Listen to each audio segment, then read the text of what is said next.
Hey guys, so today I am doing a con prep Q&A stream as I prepare for the Nashville Cherry Blossom Festival. This is in place of my normal Power Hour live stream because I've got to prep anyway and you guys seemed interested in my con prep.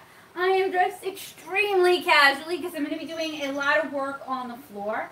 I've already done some of my prep by loading tables into the car, loading my tent into the car. I've organized some of my stuff, but all of it isn't organized. I'm not going to be able to moderate or check the chat as often as I'd like. I do have my laptop up in the background and I will try to keep up with questions, but you're just going to have to be patient with me and bear with me. I am streaming from my phone, so technical difficulties may occur, but this is kind of a new way of streaming for us, a new possibility. So hopefully we can all just kind of be patient with each other, give each other feedback, and have a good time. So I am streaming early, even earlier than I said, because I said I was going to start at 6, and it looks like it wants to rain, and I got to load up my car, so I don't want this to go on all evening, and I don't want to be loading my car in the morning or in the rain. So I decided to go ahead and start early. You can probably see why I normally don't stream my apartment. I normally don't stream my life. It is not picture perfect by any stretch of the imagination whatsoever, and it's not something that I'm always happy to share or comfortable sharing. Sharing this con prep stream is definitely out of my comfort zone. So just keep in mind that a real human lives here, a real human who is self-employed and who is busy a lot. I am wondering what is making a weird buzzing noise in the background. So I have under the floor AC and heat, which causes weird vibrations, so that may become a problem. We will find out. Heck, I might not even be on camera, or my camera might not be recording. We'll find that out as well. I just wanted to give an intro to you guys so you guys could see my face. I wish there was something I could set up, or I wish I had something I could set up. I'm sure there's things that talk to if this then that. That would let me know when you guys ask a question about con prep, because otherwise this could just be kind of a weird long stream. But I will try to chat at you guys and be friendly and informative, and hopefully this is useful and helpful for you guys. So I don't know if you know me. I'm Becca Hilburn. I am a convention artist. I do cons primarily in the Gulf Coast area. I do shows in Tennessee. I do shows in Alabama. I do shows in Louisiana. I'm originally from Louisiana. I am a comic artist with a Kidlit comic out, 7-inch Cara Volume 1, which I will show you guys. So I do a lot of shows to kind of sell those books. My work is very anime inspired, very Studio Ghibli inspired, so I do a lot of shows like the Cherry Blossom Festival that appeal to families, but also appeal to people who already like things that are kind of inspired by Japanese culture and Japanese media. I have a booth at the Cherry Blossom Festival. It's about $100 for the space. I am bringing my own tent. I'm bringing my own tables, my own chairs, my own everything. They're just providing a physical plot of land that I can use for a certain amount of time. It is an outside show. Last year I got rained out. You guys can check out the con recap, I would say, by clicking the link here, but I'm kind of doing this by myself, so I will drop the link for that when I can.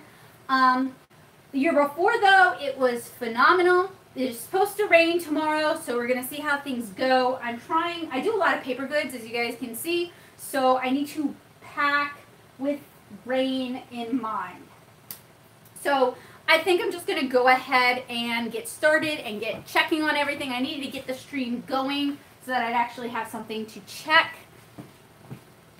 So hey Nor, I do a lot of my con prep in the first floor of my apartment. This is my living room. Dining room area is not glamorous and it is messy. And you may see cats. And if you can't hear me, I apologize.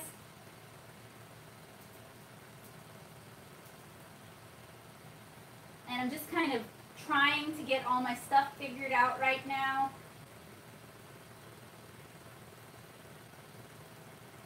Trying to get comments brought up and stuff. There we go.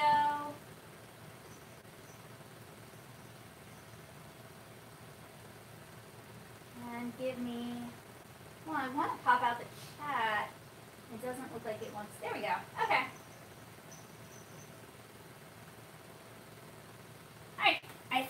that is about it. So I have a lot of stuff to organize, a lot of stuff to get packing.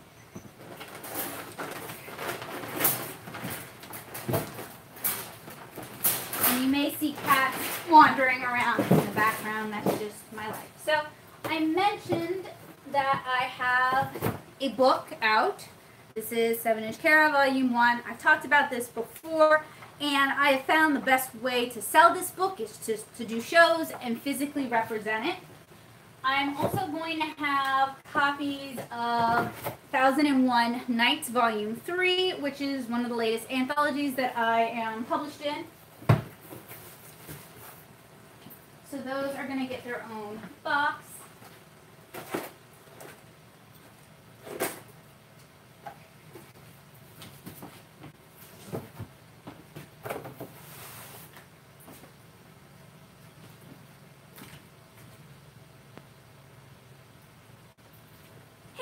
I'm good. I decided to get going early because I just wanted to get this finished and over with.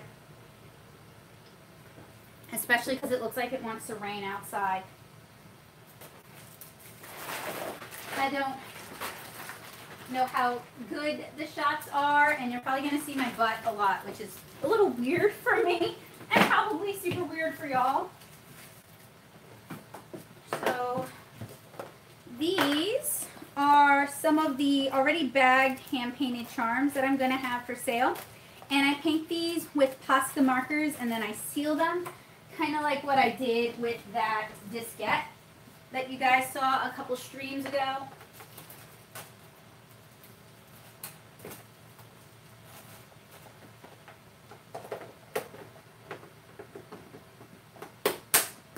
And those go in a watertight plastic container. This is how I typically store my money. It's a coupon container. I usually carry it in my backpack. I really probably shouldn't disclose how I carry my money, but I know a lot of people ask. Lock boxes, especially the kind that you can get at like office supply stores, are deceptively easy to break into. So on the back they have a hinge. That hinge is held together with a single pin. There is nothing to prevent you from using a paperclip to push that hinge out, remove it, and then you can open the box that way. A lot of artists have had their money stolen from them recently because they trusted their lockbox to protect their cash for them. So that's why I'm pointing it out now. It just seems to have burned a lot of artists recently, and I don't want to see anybody else get burned. So I'm bringing several banners because this is an outdoor show and I have a 10 by 10 space. This is one of them. It's my little 3-foot banner. I got it from Build Design. And if you're interested in learning about doing conventions or checking out my con recaps, I have a lot of tutorials here on this channel, but I also have How to Be a Con Artist, which I co-run with Kiriska, and that is howtobeaconartist.tumblr.com. Oh, this is the wrong one. I need to go grab my other banner. I have like a big 8-foot banner somewhere. And I also have a 6-foot banner. Oh, I bet I know where those are, and I bet those are in the attic.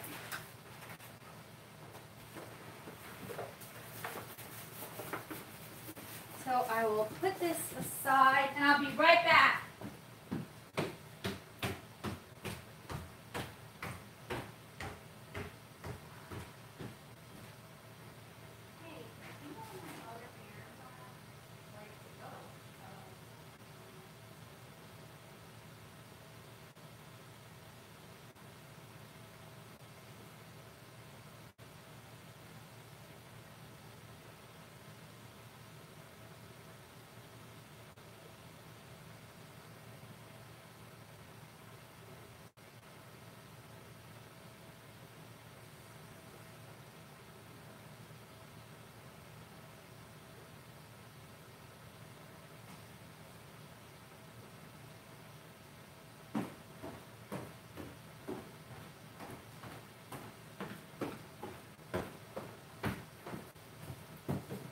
I think I found,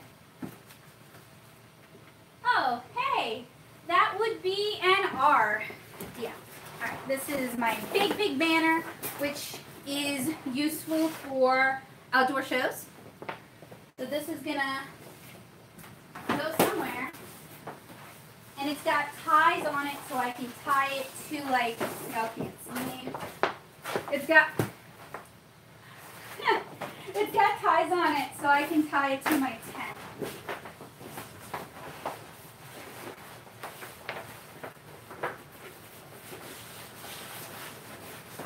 I also have a standing banner, which I will show you, and unless I tell you guys otherwise, all of my banners have come from Build-A-Sign. They're very inexpensive vinyl banners. Their print resolution is not great, but their prices are super cheap and their turnaround is fast, and no one's getting that close to my banners anyway. Alright, here's the smaller one I showed you guys earlier. Let me make sure everything's working. Yeah, it looks like it is. And what else? Oh yeah, I have a standing banner with a stand that I got from Build-A-Sign. I have a review for this at netasup.blogspot.com. I think if you look up Build-A-Sign tutorial or Build-A-Sign review, you can find this.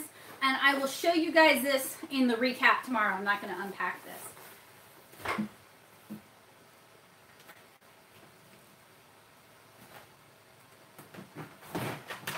And then here are my unpainted wooden charms. They're already organized in a little organizer. I have some new ones to add to it, and I have some upstairs that I need to go grab too. And when I do con prep, this is a good time for me to kind of go over inventory. I tell people on how to be a con artist that they need to do their inventory earlier than like the day before a show. But I have, I have so much inventory, and I have like a backlog of stock that if I run out of one thing, unless it's a bestseller, it's not really a big deal. And this is just a one-day show, so I'm not particularly concerned. I'm just kind of going to go through and restock and resort things, clean it up a little bit so that at the show tomorrow we can find everything quicker.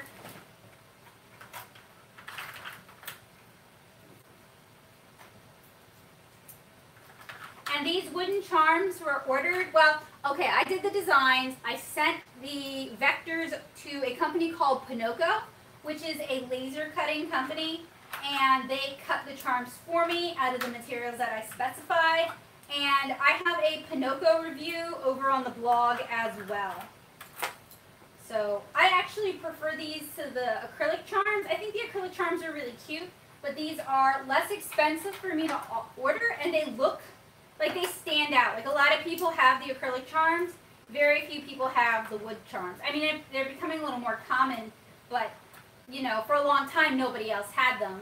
So it was kind of a good way for me to stand out from the crowd and offer something unique. And it is unique because it's all my art, you know, and I don't do fan art charms, I just do like original characters. So no one else will have my exact stock, even if they are also doing the laser charms.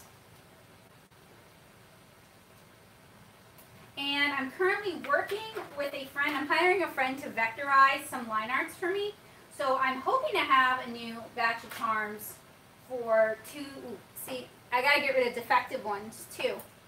Because you know, it's kind of embarrassing to roll up to a show and have a bunch of broken charms. So going through them right now ahead of the show, it gives me an opportunity to kind of like get rid of anything that's broken.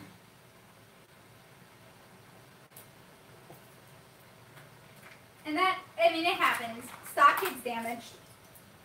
Because like these shows, they give you like an hour to break down, you know? And it's just going to be two people for the most part working my table. And, you know, customers will sometimes stay after the show is closed because they're finishing up a transaction or they're still browsing and they don't realize the show's over. So things do get damaged because, you know, you end up kind of just packing everything up in a hurry. So, I mean, I hate that I have to cull damaged product, you know. but it's a thing.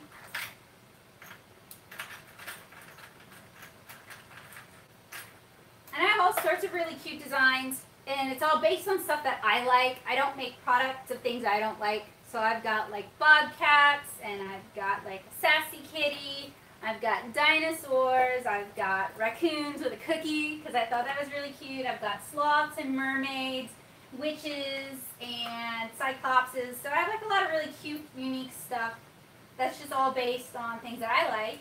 And that gives me an opportunity to talk to my customers about, you know, what we have in common and shared interests, and it gives me an opportunity to kind of make a connection with people, because cons can be a really good opportunity to connect with people, especially if you are an extrovert and you work at home or you do a lot of freelance and you don't really get a chance to talk to people so often. Cons can be kind of an opportunity to fill in those gaps. I also have in my con case jump rings and keychains and jewelry pliers and necklaces. And basically I do stuff custom to order at the show, which I like because it means I'm not trying to guess what people are going to want ahead of time.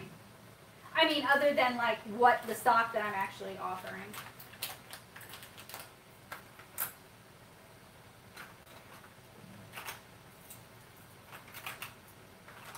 And then the painted charms are the same designs as these, but painted different, like, you know, like the hair can be painted different colors, or maybe I've painted on makeup, stuff like that. So those are just a little bit more special. Sorry, I'm trying to figure out where everything goes and project my voice.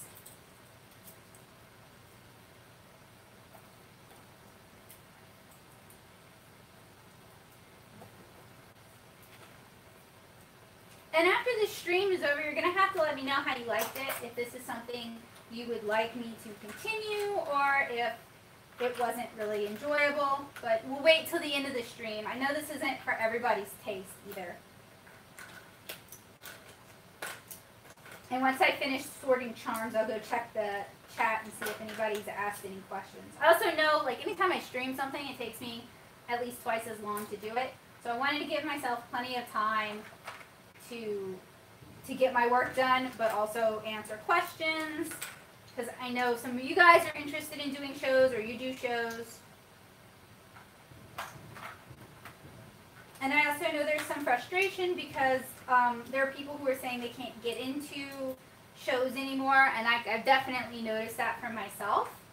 But you know, if you kind of vary the types of shows you do, like I'm doing the Cherry Blossom Festival, and I might get rained out tomorrow, but that's okay. It's a different audience. They had spaces available. The competition was different to get a space. So, like, if you're having trouble getting into anime cons, wow, one of my neighbors is hammering on metal outside. A+. If you're having trouble getting into anime cons, you may want to switch the types of cons you're applying to. Because if you do like library shows, or if you do like Free Comic Book Day, which is the first weekend of May, you may have an easier time getting a space. Alright, so I like having this on my table. It's just like a process book of how I do my comic pages, kind of just to give people an idea. People like to flip through it. And I'm teaching classes with Plaza, which is an art supply store, and through Nashville Community Ed again this year, so I'm going to be promoting my classes as well. And then this is my little commission book, and I have a video here on this channel, I think. I know I've recorded one, I just don't know if it's edited. But I have a video on this channel explaining how I put it together and the thought process behind it. And this is a one-day show, so I'm not going to be filling any commissions at the show. That's just too stressful. But I'm thinking about taking a few mail-ins, so I want to have this handy.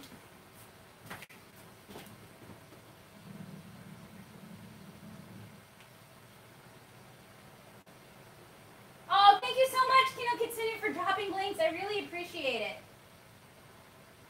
How many shows do I do approximately? So every single year I tell myself I'm going to quit doing so many shows. And every single year I end up signing up for more and more like little one-day things. So let's see. This is my first show for this year. Then I am doing A2CAF in Ann Arbor. Then I'm doing Destrehan Comic Con in Destrehan, Louisiana. I will probably do Handmade and Bound here in Nashville. And it's kind of up in the air because I may be organizing a zine exchange or two for Nashville Community Ed. Oh, and I'm also doing the Small Press Expo this year. So I think that's 5 on the table already. And I've also decided I want to do fewer anime cons just because it's a lot of stress and it's a lot of wear and tear on my body, and I've started getting these really horrible migraines. So this year I am the Artist Alley coordinator at MTAC, which basically means I help during setup, and I just kind of go and I check on people and make sure they're doing okay. If they need to go to the bathroom, I watch their table for them, that kind of thing, like very low key. And I'm also doing a watercolor panel with MTAC this year. So I'm going to be around, and I'm technically attending the show and working the show, but I am not making money from the show. And I'm sure I'm going to end up doing other library cons this year. How do I find shows to possibly table at? So what I used to do is I used to check a site called Convention Scene, and I would use that to help me plan what shows I wanted to go to for the next year. Because usually by the time a show kind of announces when it's going to be, the Artist Alley's already closed, right?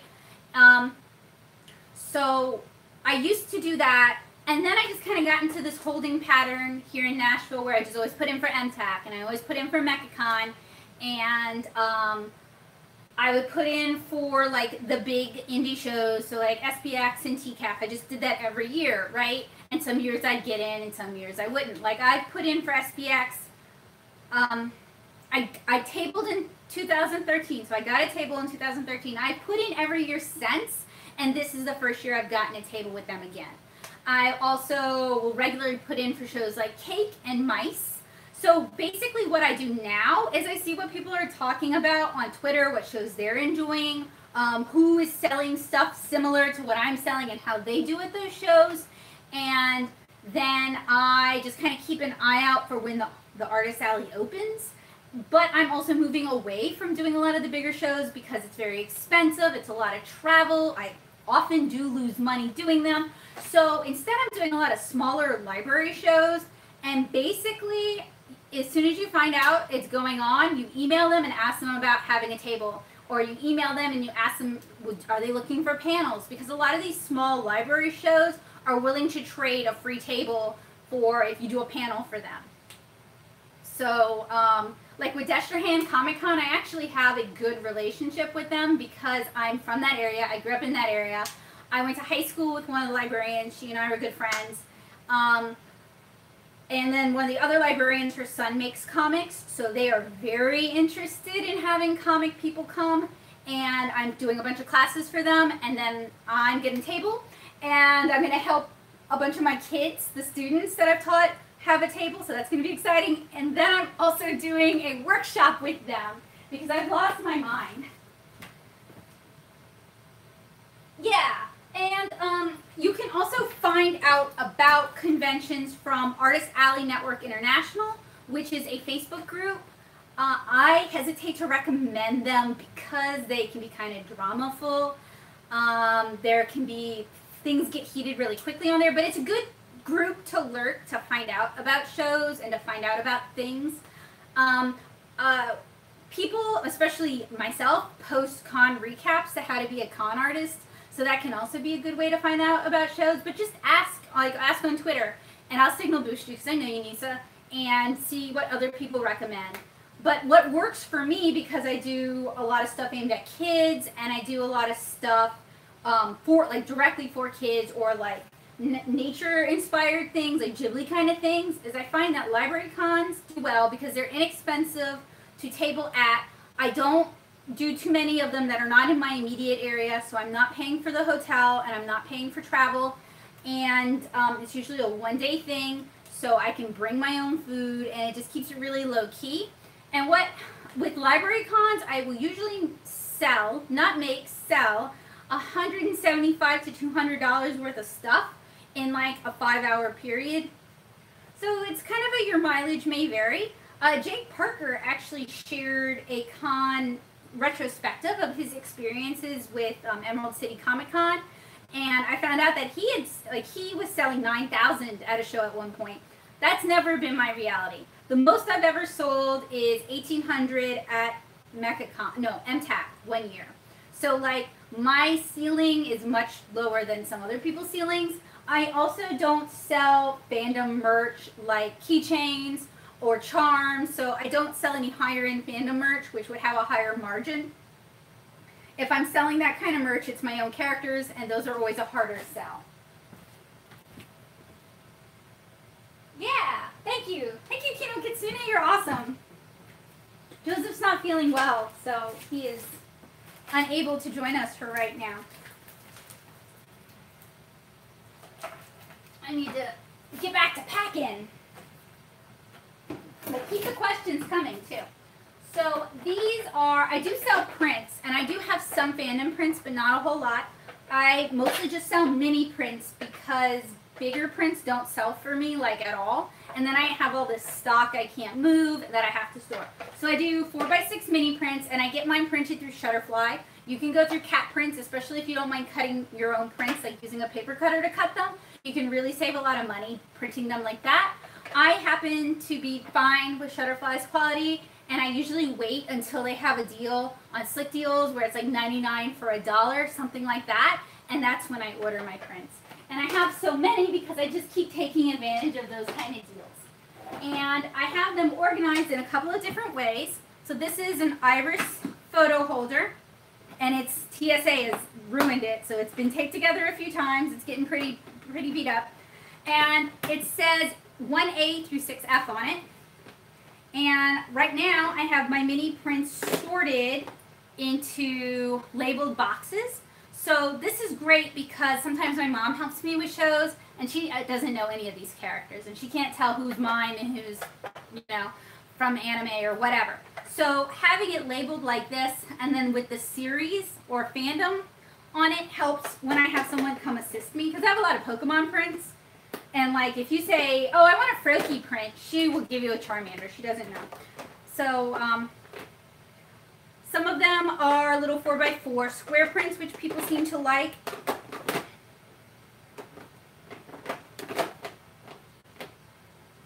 And then, not only are they organized by like numbers in the box, but they're also organized by numbers here in a book. So each one has like a number designation and a letter designation. So that tells you what box you can find it in.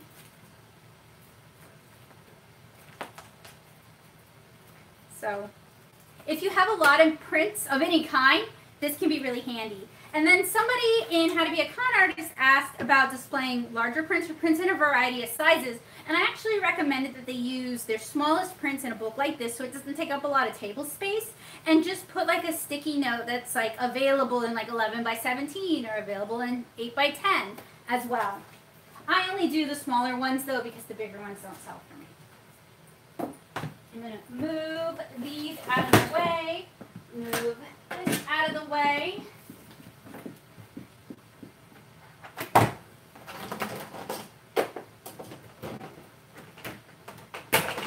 And this box right here, I don't know if you guys can see it. It's kind of con miscellanea. So it's got my tablecloths, it's got some of my easels, it's got like the stuff that I put on the tabletop. It's got a mini sewing kit because something always seems to happen. It's got safety pins, so things like that. And it's going to have my mini prints in it. And usually I put my stickers in it, but I'm waiting on a delivery of sticker paper tonight. So those are probably not going to go in for right now. I also am putting in some zip ties. Zip ties are hugely helpful, whether you need to hang banners or whether you're using zip ties to kind of strengthen your grids. And I'm going to talk about grids and grid wall a little bit later on in the stream. So I'm going to put my little phone plugs in with my charms. And I have to admit, I haven't really reorganized my con stuff or gone through my con stuff since I did Handmade and Bound in October. Some artists' conventions are a huge part of their lives and a huge part of their income. But honestly, I got tired of being so reliant on a fickle audience.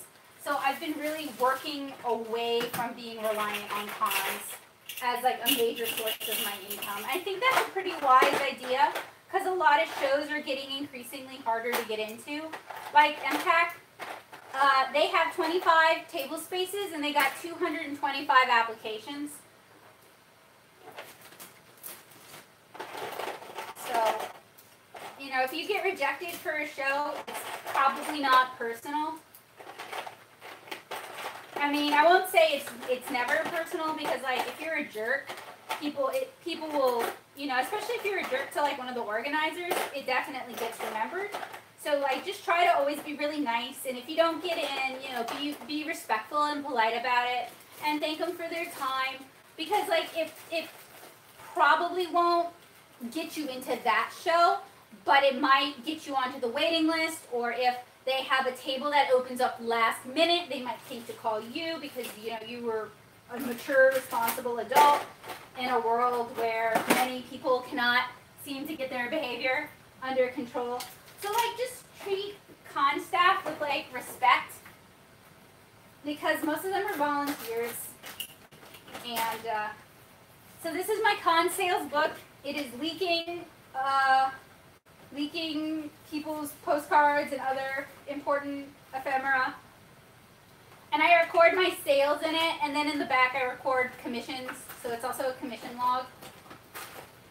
And all those things go into like this sort of small case.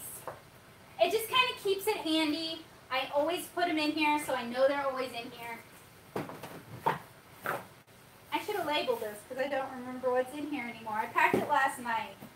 I really don't want to open it. Oh, it's mini comics. My mini comics are packed in here. I don't need my large mini print book, mostly because this one hasn't been labeled the way the other one has. I need to do that.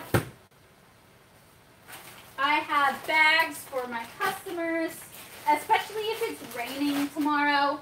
You know, you're going to want to have bags so like their purchases don't get wet. I also have really small ones to protect stickers, mini prints, that kind of stuff.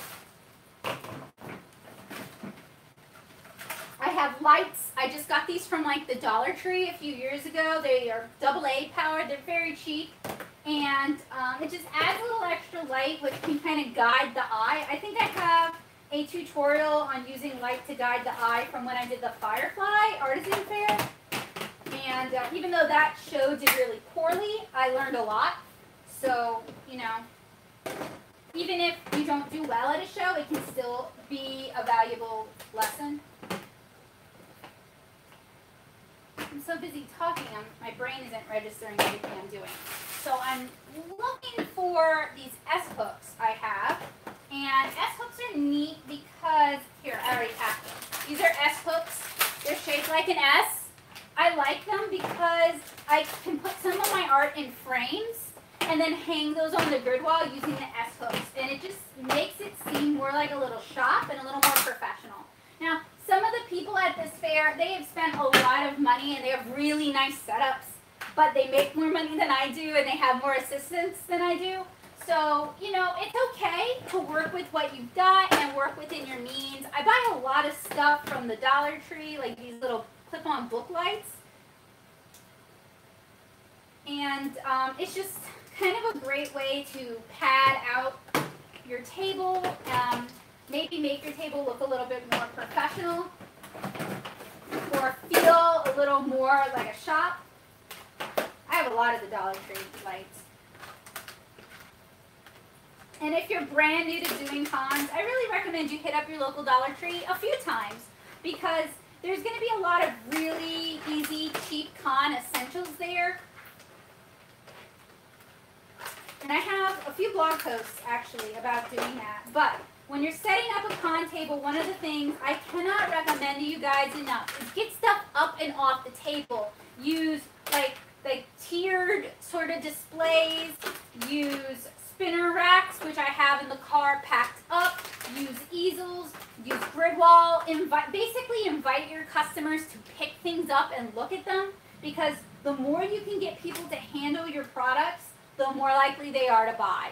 So I try to have physical manipulatives of things, like things that people can pick up and touch. So I'm going to show you guys my charm display in a minute.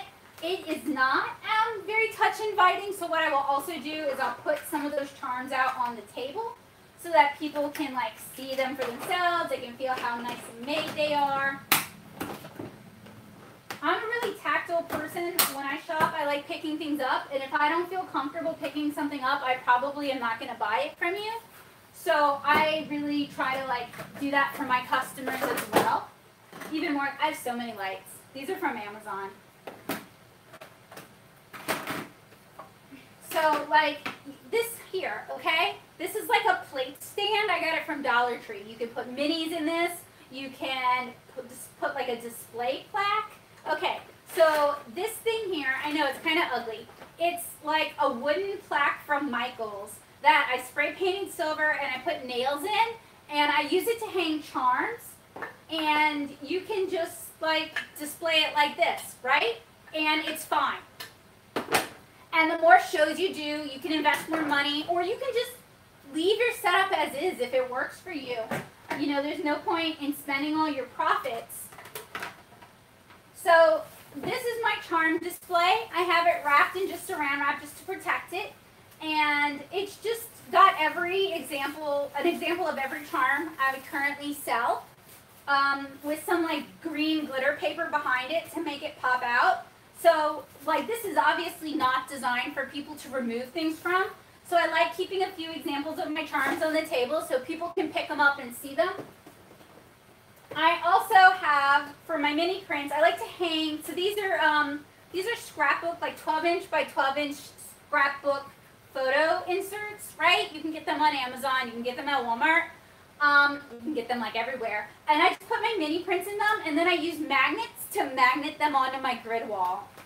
So your display can be deceptively simple. All right, so I am going to check the chat, see if you guys have any questions. Wow, Kino Kitsune, you're really, thank you so much. I really appreciate the help you're giving me. I kind of thought I was, because I'm streaming early today, I thought I was going to be flying solo. But I really appreciate you being my wingman. Thank you so much.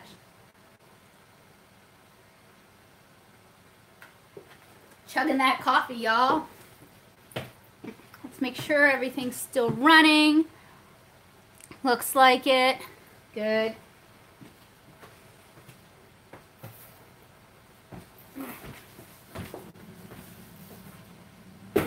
So there's some things I think of as like kind of essential for a show, no matter what kind of show you're doing or what level you are. I say level, like this is a multi-level marketing thing, but having a pair of scissors handy, super important. Bringing tape with you, super useful and important. Actually, I have a funny story. Years ago, when I did SPX in 2013, I brought my blue painter's tape with me because I was taping up all my boxes, and somebody comes to my table like super flustered, and they're like, Spike really needs some tape. Can you let her borrow your tape? And it was like, sure, whatever. But I was still packing, right? So I'm waiting for like 30 minutes while Spike Trotman uses up all my blue tape. And finally I sent Joseph to be like, hey, she needs to finish packing because she's flying out. And apparently whoever had borrowed it was really rude in response because they used up all the blue tape. So if you bring tape, you can be a hero if they bother to remember your name. Also, bring scissors. So blue tape is handy because you can remove it without destroying your stuff. But these kind of tape dispensers where you can do it one-handed are also really good.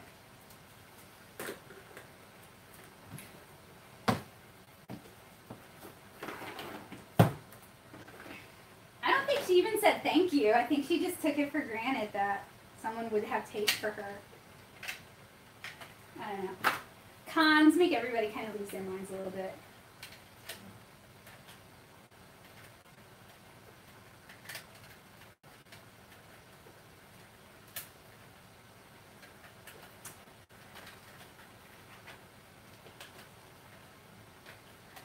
for this show, I have a 10 foot by 10 foot space, and I think my tent is either 10 foot by 10 foot or 8 by 8. And I purchased my tent on Slip Deals, and it is just like a barbecue pavilion kind of tent. You know what I mean? Like, it's, oh, this one doesn't even work. It's designed for like outside recreational stuff. Like, it's not a fancy tent. And I also have a couple of tables that I'm bringing. So with the Nashville Cherry Blossom Festival, you can pay for them to put up a tent, and you can pay for them to put up a table and provide chairs for you. And the price will go from $100 for the space to like $300 plus for everything. And I did that last year, and I ended up getting rained out. Anyway, like, I showed up early to set up, and all my stuff got ruined. So, and then I went home, so it was a wash. So what I decided to just bring my own tent again this year, instead of paying extra for theirs, because if I'm going to get rained out, I'd rather only lose $100 than $300 bucks. But I'm really hoping I can figure out how not to get rained out. Like, I'm really hoping the rain will wait until I get the tent set up. I've been checking the weather forecast, but it's not at the point where it's doing hourlies yet. Okay, so this portfolio here has my Kara originals in it.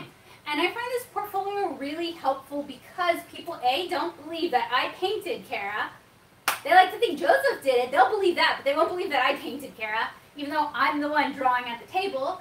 They also don't always believe that it's actually watercolor. And for some people, it's just really cool to see original art and to see somebody who has like actual skin in the game, and like they're there representing themselves, and they don't have somebody else footing all the bills. And it's just cool to have like original pages with you if you can. So that's why I bring this portfolio, even though it ends up taking up a lot of table space. I like to think about my table in terms of my priorities, and selling my original stuff is one of my highest priorities. It means the most to me. It's why I'm there. It's really the only reason why I care about cons at all, is to sell my stuff and to rep my projects.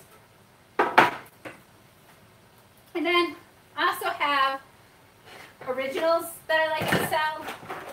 And I know Lisa knows something about that because she's seen me at AX. I have a lot of originals. And in my car, I have a print rack, which is like a folding easel kind of thing. You guys will see it in the con recap. But people like flipping through things. They like touching things. So I have some art out and up in frames, but I also have some art, sorry, super itchy nose. I also have some art that I just put in the print easel. And actually, while I'm thinking about it, I'll talk to you guys a bit about frames. So I have a lot of really cheap frames. You can go to Dollar Tree and buy cheap 8x10 and 8.5x11 frames, 5x7, 4x6, that kind of thing. And then just spray paint them so they're all the same color. And these are starting to look kind of nasty. But they're all just cheap frames that I've spray painted. I buy these in like 10 packs on Amazon. And these are neat because they are, you can pop them open. Now these all have glass. I would like to replace all my frames with plexiglass because I've had stuff break. And it didn't ruin the art, but you've got glass shards everywhere, which isn't really great.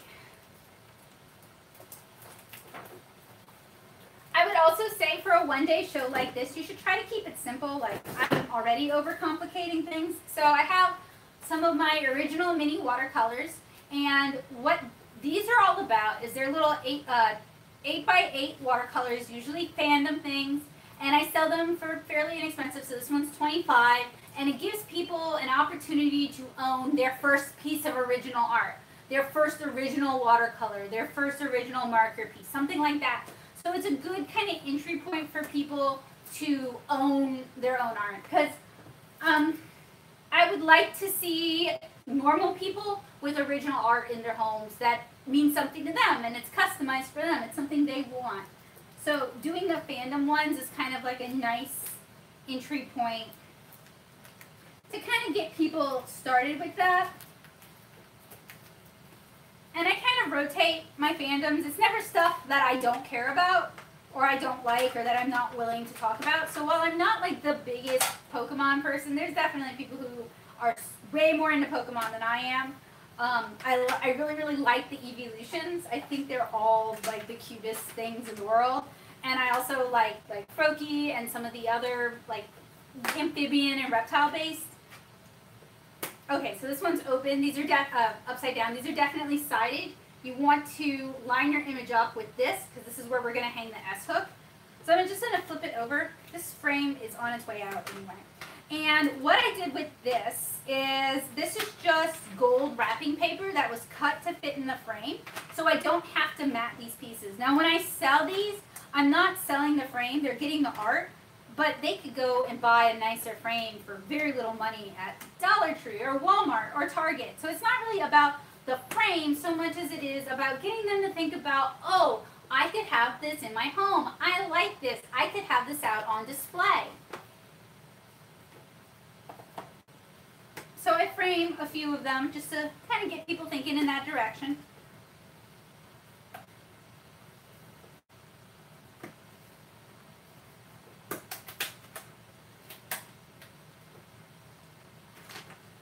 And then I hang them on my grid wall using S hooks, or you can display them on your table.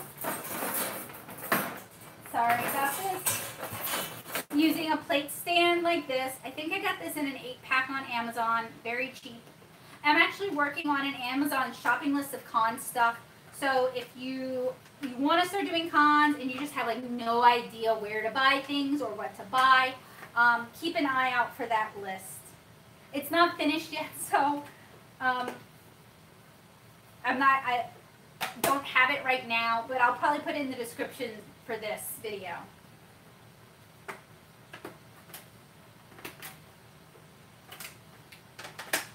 I mean, in the end, it doesn't have to be the stuff you're using for display. It doesn't have to be nice. It doesn't have to be expensive. You can go to Goodwill. You can ask your grandma if she has any old plate stands she's not using or any old frames. You can go to garage sales because, like, when you're displaying stuff, you do need to get it to a certain level, but it doesn't have to be a boutique, you know? Like, you're not going to be in this space for a month or a year or 2 years. You're in this space for a day to 3 days.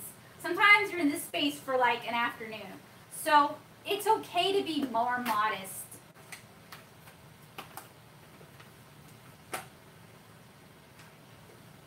And with a lot of my little fandom watercolors, I like to turn them into mini prints too. And one of the reasons I like to do that is because really little kids, like 3 to 5 years old, really like these, but their parents aren't going to spend $25 to buy Pikachu, but they'll spend $2 and, oh, you can get a set of prints so they can get prints for all their kids. So thinking about if you're selling to a younger audience, you're selling to their parents is what you're doing. So you need to think about pricing things and displaying things in a way that will appeal to parents. So there's going to be parents who will buy the $25 watercolor because their kid is 14 and learning how to paint. But there's also going to be parents who their 6-year-old is going to beg and cry for this and they don't want to spend $25 on something their kid's going to forget about in a week, but they'll spend $2 on that.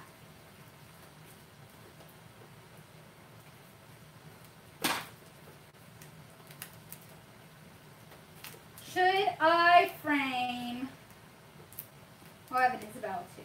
Should I frame Madoka or should I frame Sakura? I don't frame all of them just because I've done that in the past and it's more difficult to make the sales if every one of your pictures is framed and then you're removing a bunch of stuff from glass frames. And it's also a lot to remove. Hey, Charmy, good evening. Honestly, kitty cats, that Sylveon will probably still be around. We'll see, because supposedly it's going to rain tomorrow, so I might end up with everything left. Chugging that coffee. All right, so I asked Madoka or, okay, Card Captor wins.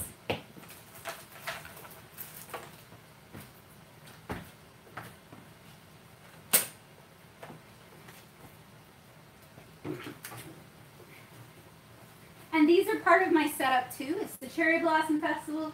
So I have a bunch of really inexpensive cherry blossom foliage from like Joann's, Michael's, and Amazon, just to kind of, because the cherry blossoms have already bloomed here, which is, you know, they were beautiful, but they're not blooming now. So I want to have the aesthetic. Plus, like, I love cherry blossoms, so it's no hardship to me to have more sakura around. So that's, let's see, 1, 2, 3, 4 pieces. I think that's a good number of these framed. And then I also have some of these. These are different. They're not quite like the words. That's 8x8 mini watercolors. These are originals from my mini comic favorite fictional femmes. So I inked them on watercolor paper, and I'm just kind of progressively working my way painting them. And they're a little bit more expensive because they're a little bit nicer. I think they're a little bit nicer. And I spent a little bit more time on them, and they're also limited. I'm not going to turn around and do a bunch. Excuse me, I'm so sorry. I'm not going to turn around and do a bunch more after those sell.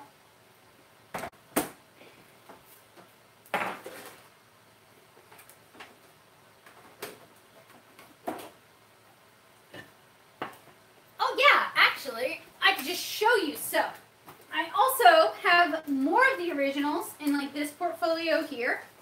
So they're also for sale, but they're not colored yet. And I'm going, ooh, I need to fill in the blanks, but I am going to probably color more of them as time progresses. It's just a time thing. Like, I have a bunch of mermaids I did for Mermaid last year that I'd like to watercolor, and I haven't watercolored those either.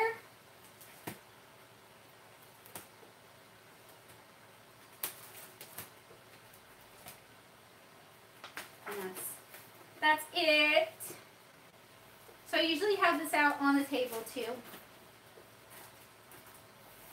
Because like I said, I like selling original pieces. Like, even if it's fan art, I like it to be one of a kind as much as possible.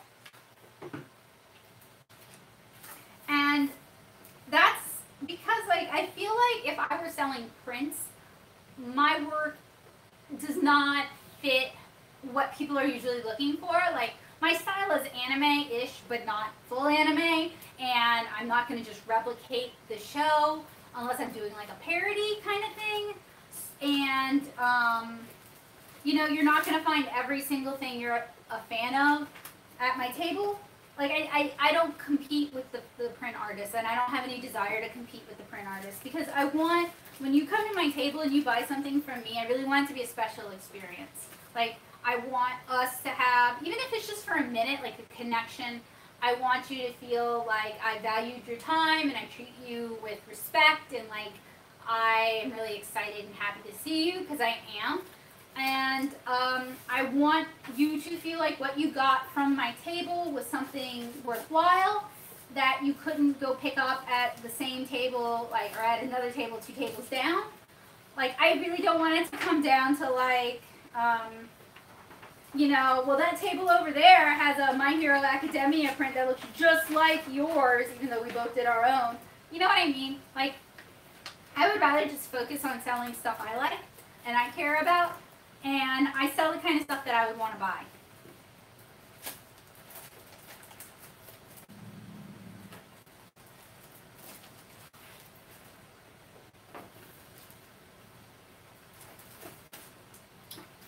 And my table, for those of you who haven't seen my con table, I really recommend you check out last year's MTAC con recap, and then check out my Handmade and Bound con recap. So MTAC is an anime con, and Handmade and Bound is like an indie paper arts con show thing. And my stuff kind of straddles the line between like indie comics and webcomics and like full-blown anime con, and I like that my stuff is kind of in that zone, because that's what I like. That's what I buy. So like when I'm making things, I think about what I would buy and what I would want to have.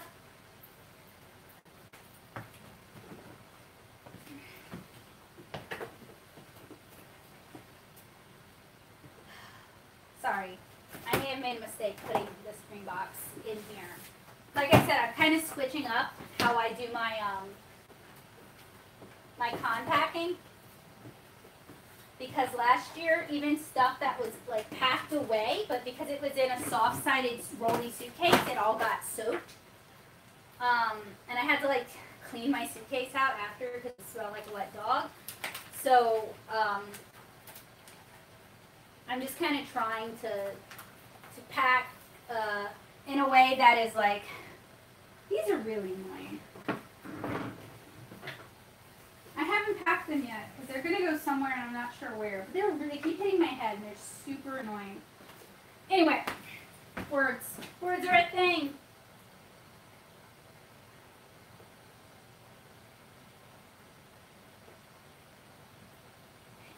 Yeah, Charmy, like I like doing fan art, especially when it's for somebody who's really passionate about the series.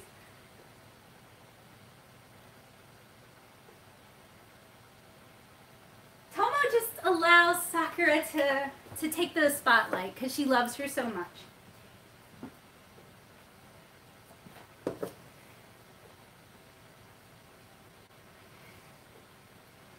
Okay, what do I want in the big box is the question. Because I don't have wheels. So I need to think more strategically.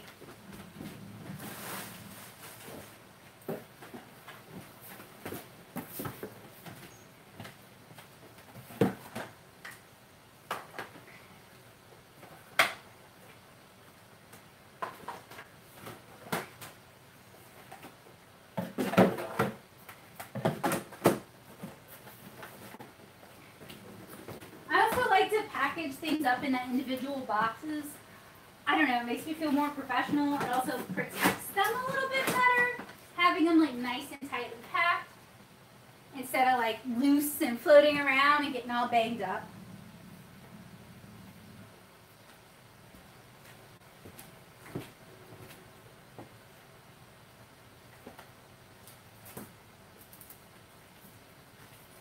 And also I try to do as much of like this kind of prep where I'm packaging things and putting things into frames. I like to do as much of that as possible before the show because it ain't once the show starts, it ain't happening. Hard to bring everything you want to bring. Oh my gosh, it's like playing Rosemary's Choice or Sophie's Choice or Which Baby Can I Leave? Yes. So if I have to fly to a show and I'm bringing grid wall, which is metal and heavy and not for sale, and I'm not going to buy a new set of grid wall. I have to, so you have a 50-pound weight limit per bag. If you fly Southwest, you can, you get to check your two 50-pound bags for free. You also get a small carry-on bag, and you can bring like a backpack. So you can bring a surprising amount of con stuff if you fly Southwest, especially if you have someone else coming with you to help. But yeah, I always have to leave stuff. The only thing I refuse to leave is Kara. I'm not bringing Kara. Because if I'm not selling Kara, if Kara is not at the show, then I should not even be there. Because that is my #1 priority. Like, I know I don't talk about Kara a lot, like in Ink Drop or on Twitter or online, and it's because it's more of a kidlit comic, and I've had people be really nasty to me online about the fact that I'm doing kidlit stuff in like a space that they see as like YA, etc., like for adults, right? Or like my work is less valid than theirs because I'm doing it for kids, so obviously I must suck. Or like, oh, you write for kids, so you don't feel like challenging yourself, huh? You know what I mean? But like at cons, I am only there for Kara. That is my child. That and to meet people and talk to people. And maybe make new friends. I don't know. I haven't made a lot of friends at cons. I've met Nisa, and like I did AX with Leanna and with our friend Candace, but like I don't have a lot of like lasting friendships with people I've met at cons, mostly because they don't follow up. They have my contact info, I don't have theirs, and they don't follow up. So like, your mileage may vary. But that can be kind of exhausting because, like, you feel like you had a really good conversation with somebody, you felt like you really clicked, and, like, you never ever hear from them again because it was just a con friendship. Or, like, they spend 3 hours barnacling your table and kind of blocking your other sales because they really like talking to you then, but they don't follow you on Twitter, they don't talk to you online, they don't email you or anything like that. So, cons are weird and sad. But yeah, I have to leave stuff I want to bring with me all the time. The reason I have all this junk is because Cherry Blossom is $15, 15 minutes away from my house. Oh no, I hate that point of view. Some of my favorite creators, like Diana Wynne Jones, or like Terry Pratchett, or I forget the guy who did Brian Jacques, who did Redwall. Like, a lot of my favorite creators did stuff that was marketed towards kids, but has like all ages appeal, and it has like some really hard-hitting topics, and they talk about really important stuff. So I don't agree with that treatment. I don't agree with those opinions. So please do not think I think that way. I am definitely pro-kidlit art, making good stuff for kids. Like, that's my passion. I think it's just more like people think that because you do sweet, cute stuff for kids, you have a problem with stuff aimed at adults, which is not necessarily the case.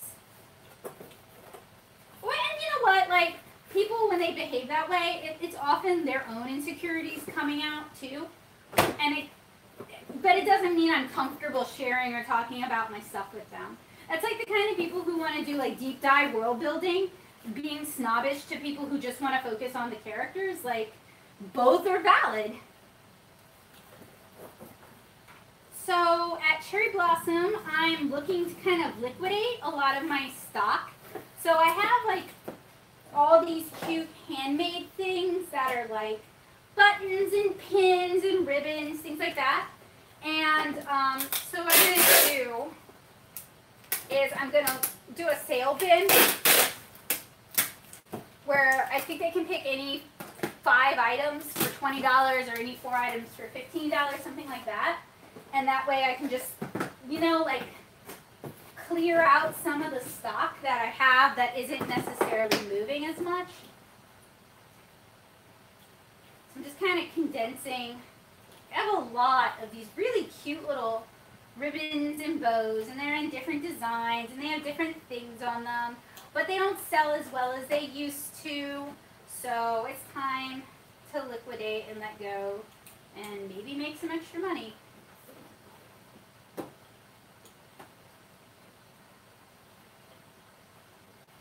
And this is the sort of thing, like, yeah, I could list this stuff on Etsy, but I would list it for so little money, and I would be constantly like relisting things, that I feel like that would just, if it did well, it would take over my life. And if it did poorly, I would be paying a lot. I'd have spent a lot of time to like list these things and then try and promote that I'm selling these things, and then, you know what I mean? Like, I'd rather just like liquidate it at a show, if possible. Or if I could find a boutique that would take a lot, that would be great.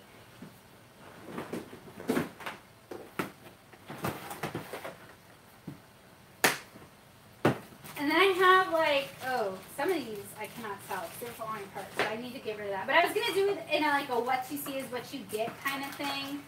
So like,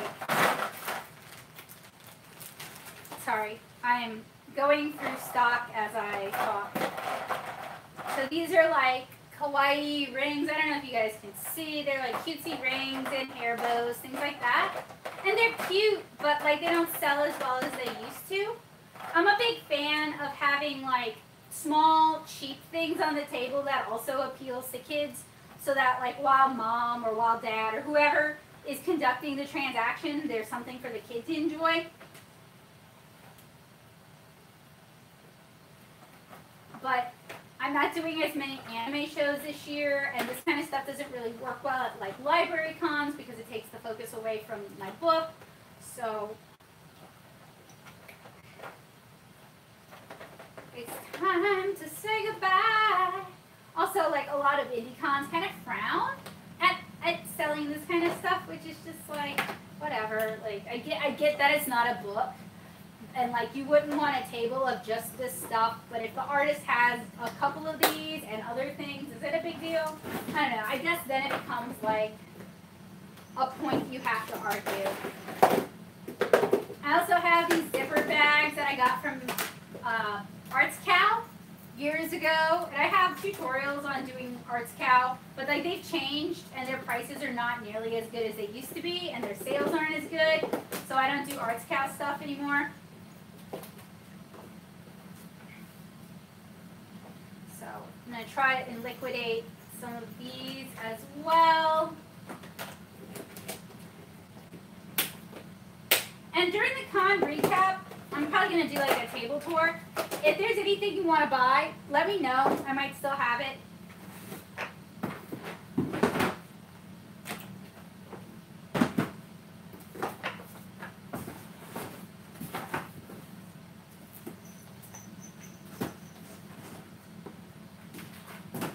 Did a good job condensing. It'll be really nice to like sell this stuff, not have it anymore.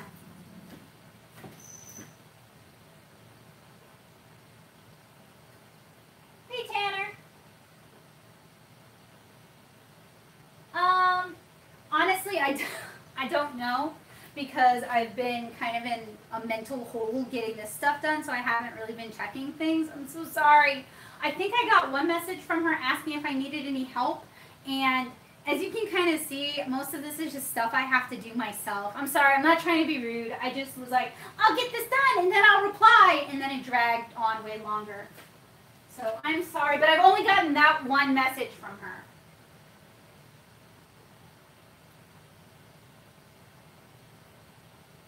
Have I ever brought too little of one thing or too much of another? Oh, you see all this stuff? Actually, let me check the camera. Make sure it's, yeah, you can see it. Okay, all this stuff in this blue apron box. This is all stuff I've made because it sold really, really, really well one year. Like, every con I did, it just, and it's great because it's high profit margins. It's not super hard to do. I can make a lot of it, so it was like kind of a money spinner for my table. So I made a lot of it, and I sunk a lot of money into buying the supplies to make a lot of it, and clearly you can see I have a lot of it. And now I'm gonna sell it just to kind of recoup some of that money. So yeah, I have definitely brought too much of the wrong thing. I think I always bring something that's just too much of the thing. Because like, I'm not the best at predicting this kind of stuff. Twitter, the people I engage with on Twitter are much older than the people who normally buy from me, and a lot of the people who buy from me are younger and maybe don't use the internet as much. So like, it's not like I can be like, oh, this is a popular fandom on Twitter, or this is a popular fandom on Tumblr. I will make a lot of this and I will sell it, because that's not necessarily true. And then, like, for example, I do a lot of shows in Louisiana. Well, I just broke a nail. And Louisiana, in terms of fandom, is about 10 years behind everything else. So what is currently popular now isn't going to necessarily sell at a Louisiana show, or like Eat-A bags, okay? So when I was doing those bows and stuff and sassy buttons, they were kind of designed for like Eat-A bags, right? And I've had this Eat-A bag for like 3 years. Oh, it's full of ribbons. Wow, I need to sell these ribbons. Anyway, they were kind of designed for like kawaii Eat-A bags / Lolita culture. And like, that wasn't a thing at a lot of the shows I was doing, so they didn't sell.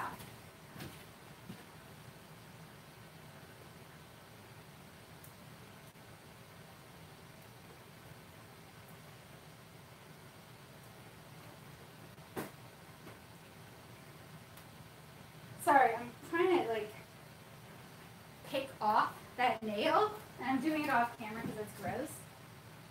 No, and please don't think I'm ghosting you. I am very terribly ADHD, and sometimes I can just only focus on one thing. In fact, I haven't done my taxes yet. I'm going to do them on Sunday. And that's going to have to take priority over like MTAX stuff, because taxes are a thing that are important to do. I want to kind of show you guys some of these, because they are really, really cute. And they just didn't really sell. So, I mean, that's okay. Like, I'm not, like, distraught over it. But I want to move them. I want them to go home. This one's really, really cute. It's like a pin. They'd work really well in a knitted bag.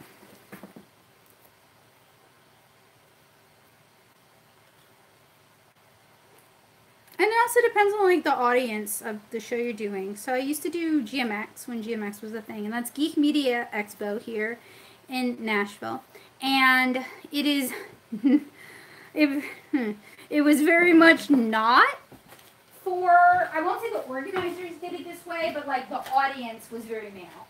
So my stuff sold to some of the people, but it wasn't like a big seller, you know, like I never made bonkers money. My friend Heidi did better than I did at GMX. So like you can also and see that's compared to MTAC that I used to do really well at, and it's in the same area and it's hosted by the same people. It just kind of caters to a different demographic. So you can do really well at one show in an area and then just do really mediocre at another show in an area, because it can be really hard to predict what's going to be a thing.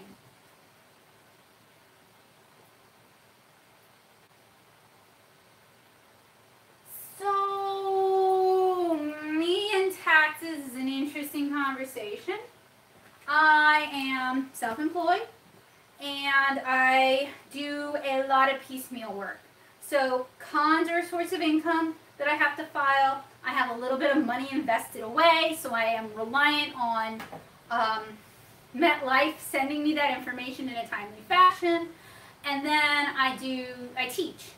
And I don't think Community Ed sent me my W-10, I believe. Like, I don't think I've gotten any tax information from Community Ed. And I've done some teaching for a not-for-profit, and I don't think they've sent me their tax forms. And I did some teaching for St. Charles Parish Libraries, and they didn't send me their tax forms.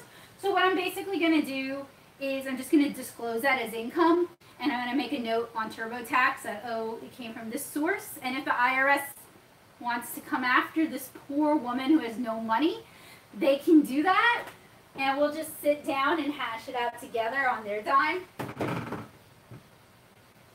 Because, and I know, like, somebody in the audience is, like, concerned for me, and you should be.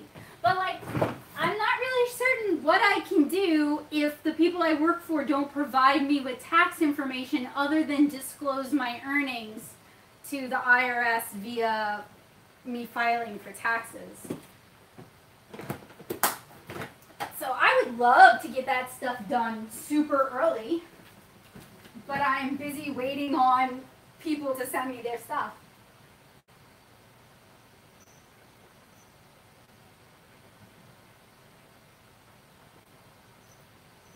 Oh man, the Lolita subculture. That is a conversation and a half. So, I was not ever in it because I have a fairly large chest. I was interested in it in 2005, which is when it was really hard to get stuff, and I had no money. So, like, I really like the aesthetic, but I've never really been part of the culture. And then the Lolita community in New Orleans was horrifically cliquish and would talk smack about people all the time. Because I had a couple of friends who were involved in it, and it was bad. Like, it was a bad scene over there. And I've heard it's gotten a lot nicer. But, you know, it was 2005, very 4chan-y, very, like, if they didn't like your how you did Lolita. If you didn't do it the way they wanted you to do it, they would post you to the cosplay board on 4chan for people to tear you up. It wasn't a healthy scene.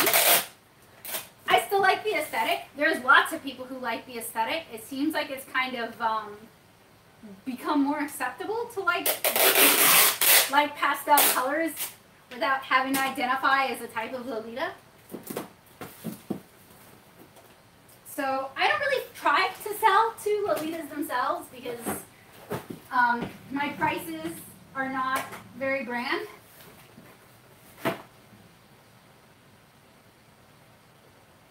Well, yes, you can. I didn't say you couldn't be Lolita if you were a larger size. I said I have a big chest, and at the time, you couldn't. It was not considered acceptable to sew your own Lolita clothing or to buy from Bodyline or from other sources that have larger sizes. I actually own a few Lolita cords that are made by American seamstresses that accommodate the bust, and I have pictures of me at cons wearing them, but I don't do full Lolita because if I'm working, then I'm not going to wear a wig because it's going to give me a migraine. That's not, so I didn't say you couldn't be Lolita if you were a larger size or not, if you couldn't fit in those clothes. I said I couldn't at that time because of what was culturally expected in that community versus my body type.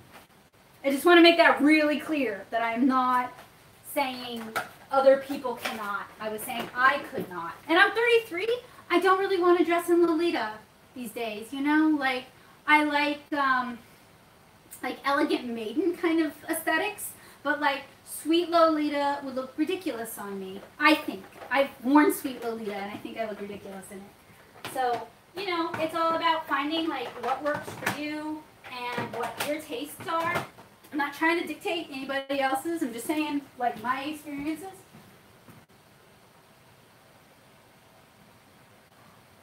Some of them, yeah, no. The Lolita scene is much different now. It's much more accessible. There's brands like Belladonna, which is made by an American seamstress, and she sells at cons. In fact, 2 of my dresses are made by her.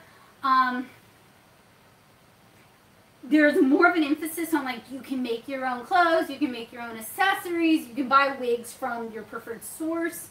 It's definitely, when I was interested in it, it was very much like designer clothes. It was very much like, how much money can I spend on this item without, and then, like I said, I had a couple friends who were really into it. And one of my friends was plus size, and it was really hard because at the time you were not allowed to alter your clothing to fit you. Like, it was considered ruining the dress, and they would say really horrible things about you on 4chan. Like, people would post you and then talk about you there, at least in the community that was the local community for us. So she would buy things that could have been altered to fit her and look really cute, but that was not allowed in that community. She would wear it as was to events. They would be horrible to her because they weren't nice people. And then she would be upset to me about it, and then she would have to sell it at a vastly reduced price to what she paid. Very different now. It's not like that now, but that was how it was then. So I'm glad it's different.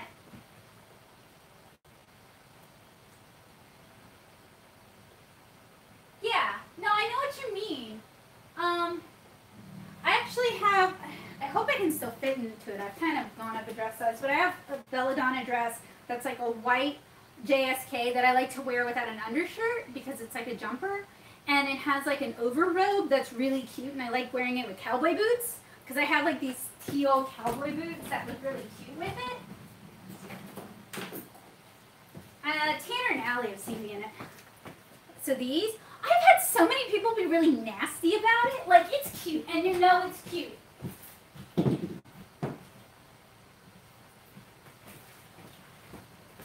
But, you know, you do what you want to do.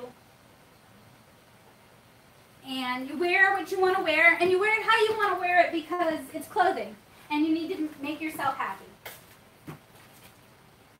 And if you can't do that, then like if whatever community you're part of won't allow you to do that, then maybe you need to find another community. Or what I did, I just didn't participate in that community.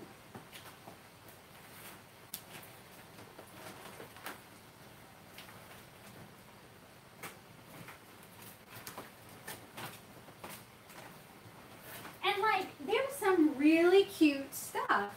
Like, the stuff that's inspired by like 1950s Americana silhouettes. Oh no, I want to do like white trash, trailer trash, Lolita designs. I already have a few drawn up. I just haven't had a I'm busy making them money. I haven't had a chance to finish them, but they're based off of so I'm actually really into like stuff like square dancing, and a lot of Lolita clothing looks like it could be worn for square dance and vice versa. So that's kind of where I'm drawing my inspiration from, is like Western wear and square dancing outfits. Because I think finding like a uniquely American voice would be really cool, a really cool direction to go.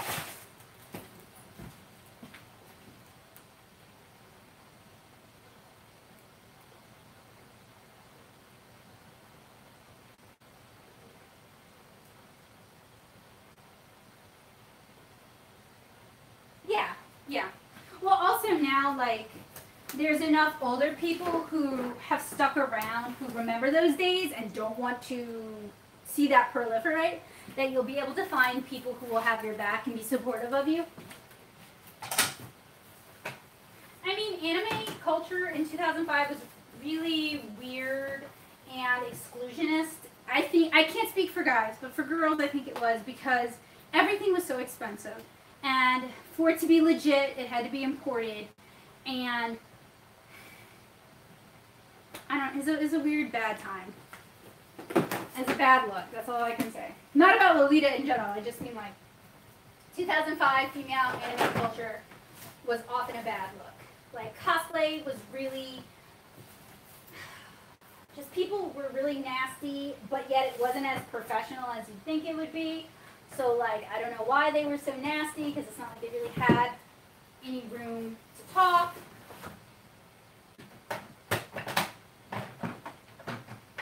Whatever. I'm glad to see that stuff all change. Or maybe it just seems like it changes because I'm not in it anymore.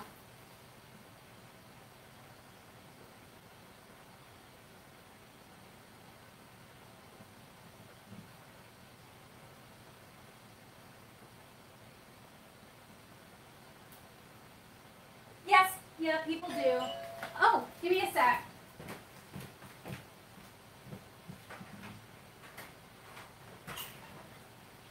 Thank you. But if you read the book, it's not really glorifying the action. The main character is, but the context is always presented in he's a creep, and she does her best to forget about his existence, which eats him up.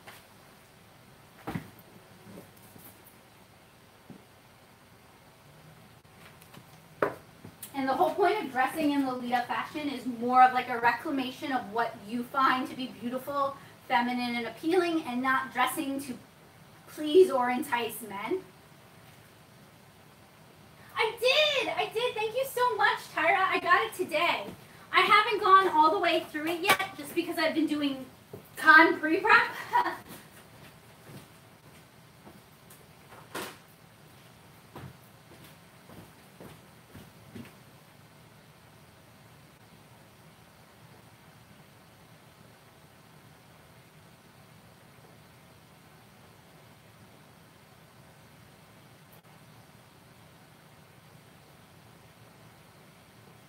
Wait, is denim Lolita a thing? I feel like I could love that.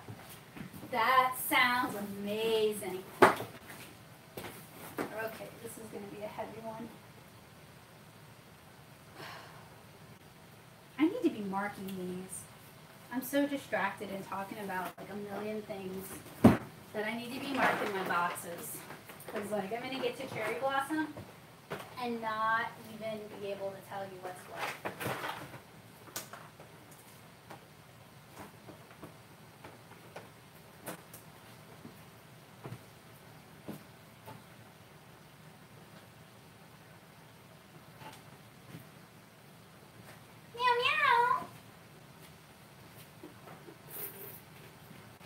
tip jar.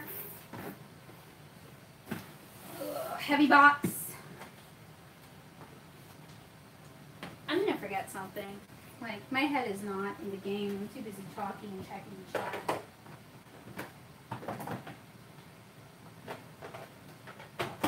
This is gonna be bad.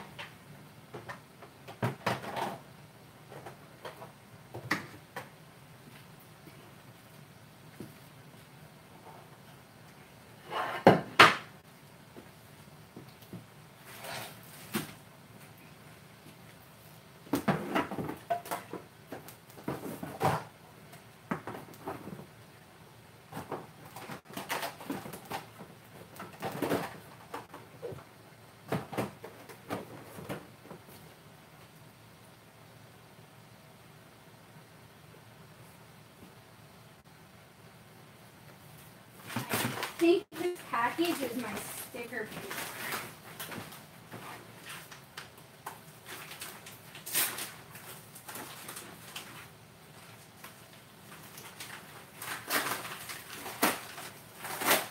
Woo!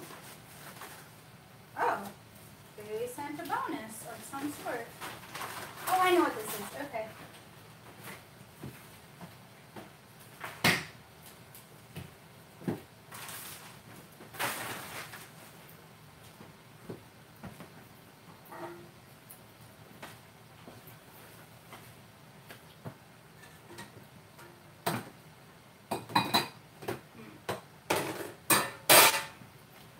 See, the sad thing is, with the soft-sided bag I usually have, I just cram stuff in. I can't really cram stuff in with this. I have to be a little bit smarter about packing. And I'm not being that smart.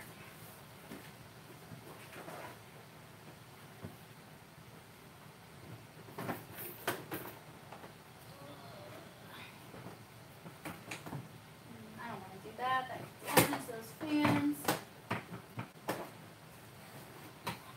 That in. That'll just about fit. And then here's some more originals.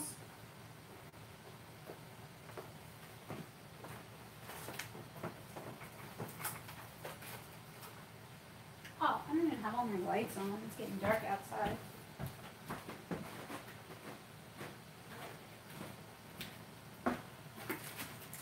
And then I have this piece, which is going to be new for Cherry Blossom. It's alcohol marker that's been cut out and then put over like shiogami paper. Tyra, this probably looks kind of familiar to you because I use the same technique for the piece you commissioned.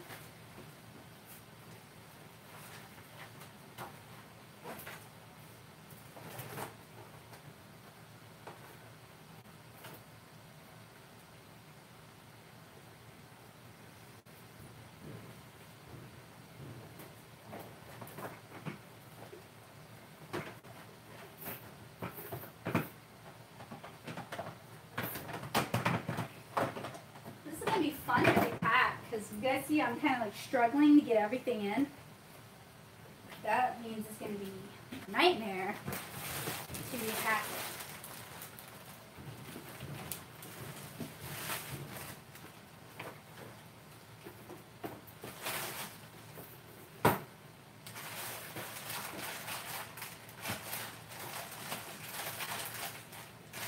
What I should get is one of those big plastic rolling foot lockers. I've been eyeing them on Amazon for a while. I even have one picked out that's like PSA approved.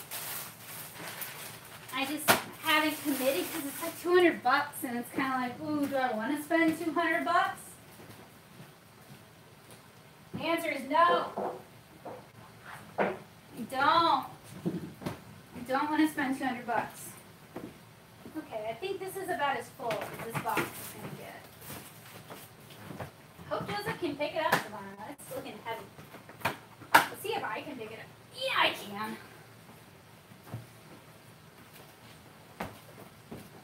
So then I'm going to start putting everything kind of over by the door. And that's going to indicate to me that, oh, this is packed. It needs to go into the car.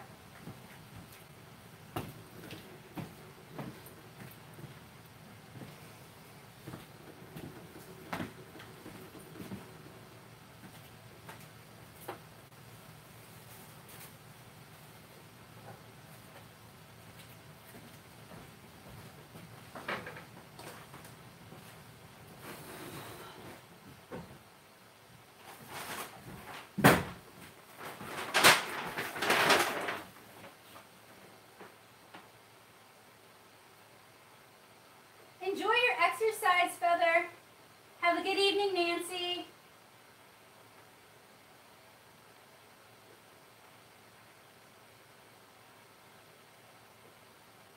Also, Tyra, no, it arrived really well packed. I just haven't had a chance to go through it, and I wasn't sure if you wanted me to go through it on the stream or not.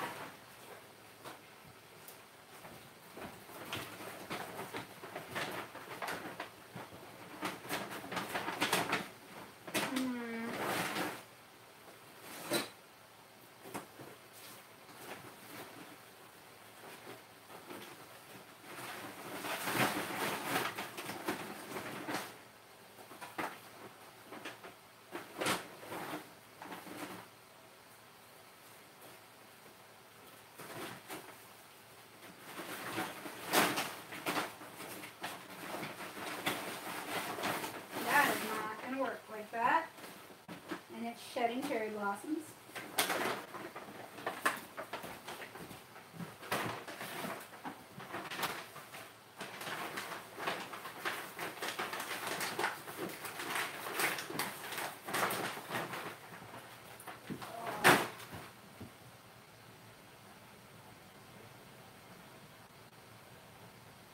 Sure, I can do that, Tyra. You can.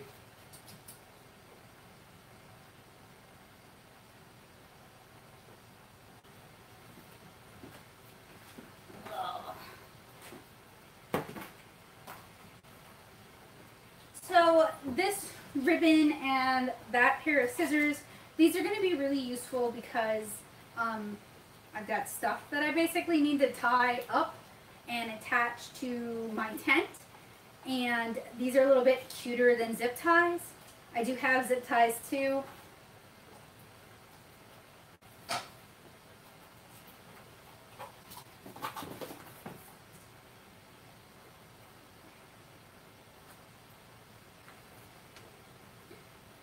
All these like display things I need to figure out how to carry because they don't really fit.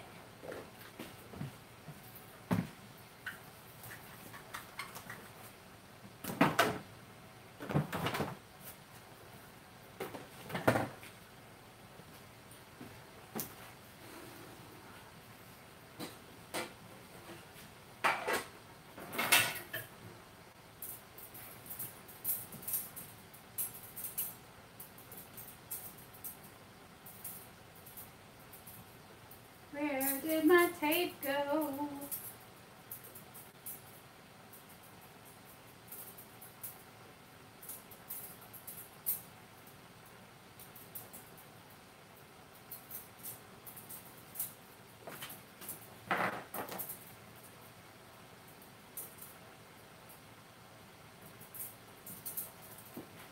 Kind of put all of the display stuff together. I mean, the plus side is my immediate setup stuff is probably in that one box.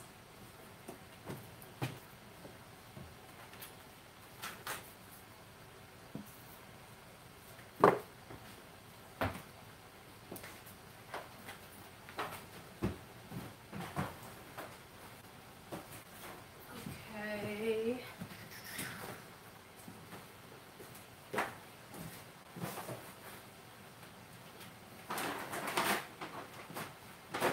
And I apologize for being off camera. It is, yes. She just wants company.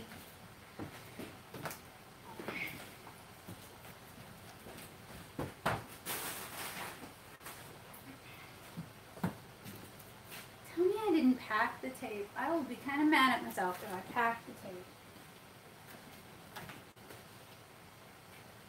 That would be a foolish thing to do.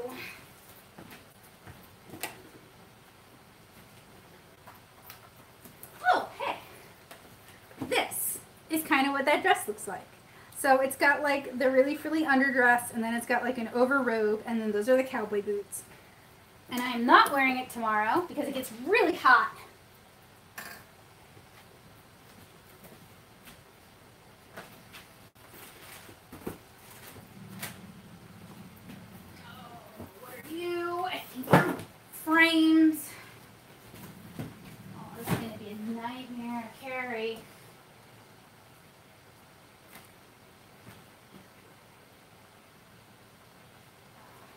Thank you, Catherine.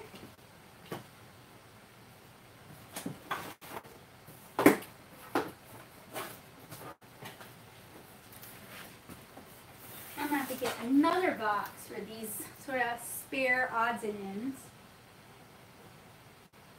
Where's the tape? I guess I put it down when I went and answered the door.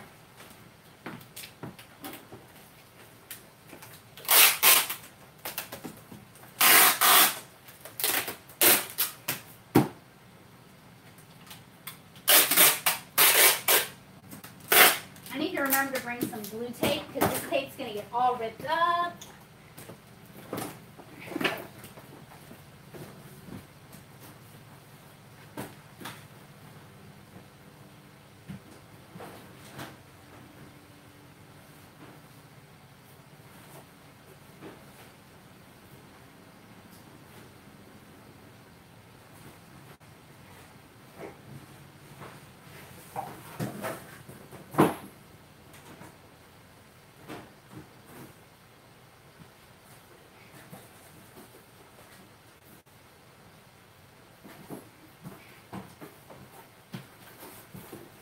Yeah, I kind of think maybe the rolly suitcase would have been a better idea.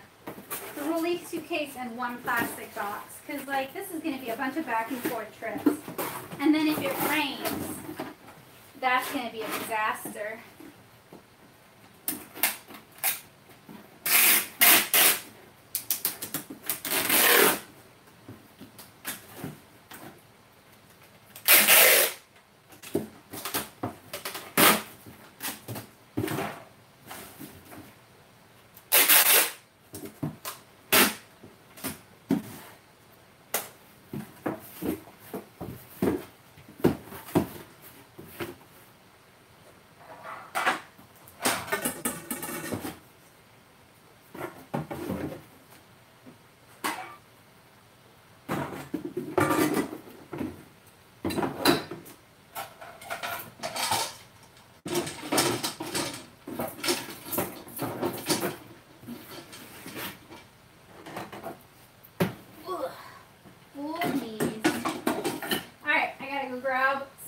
From upstairs, but other than that, I think I'm just about packed, or at least I'm as packed as oh yeah, I gotta do the grids.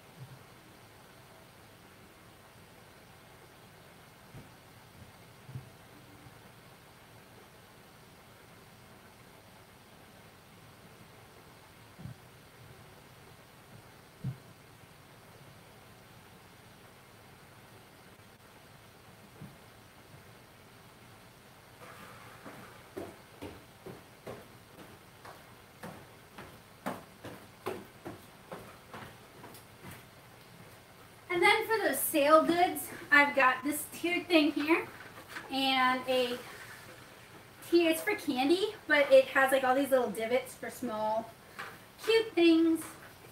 So hopefully that'll work out. Ah! It's built like trash though. I got it from Michael's a few years ago and it's decided it's done working.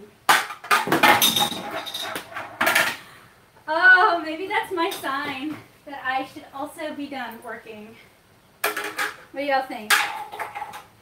Do y'all think that's a sign? Is that indicative of the rest of my evening? So when I do con prep, I don't really have a lot of time to do comics or drawing or any of those other kind of things. It's a lot of like cutting stickers and reordering charms, stuff like that.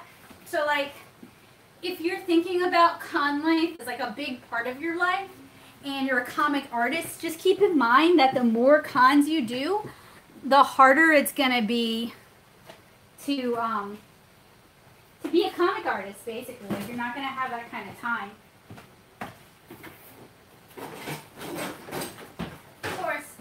of us, if we don't do shows, it's hard for us to sell our stuff. So it's kind of a catch-22, and it's about figuring out, like, what, I'm going to put these things back here and just pick all of it up after the show.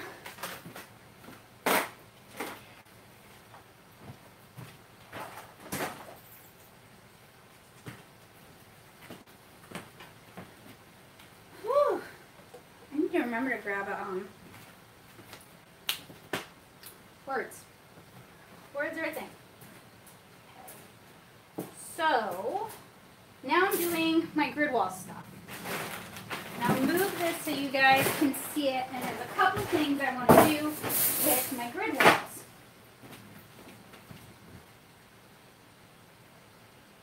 Yeah, usually when the tools break, it's like, okay, that's it, that's an evening, that's all, folks.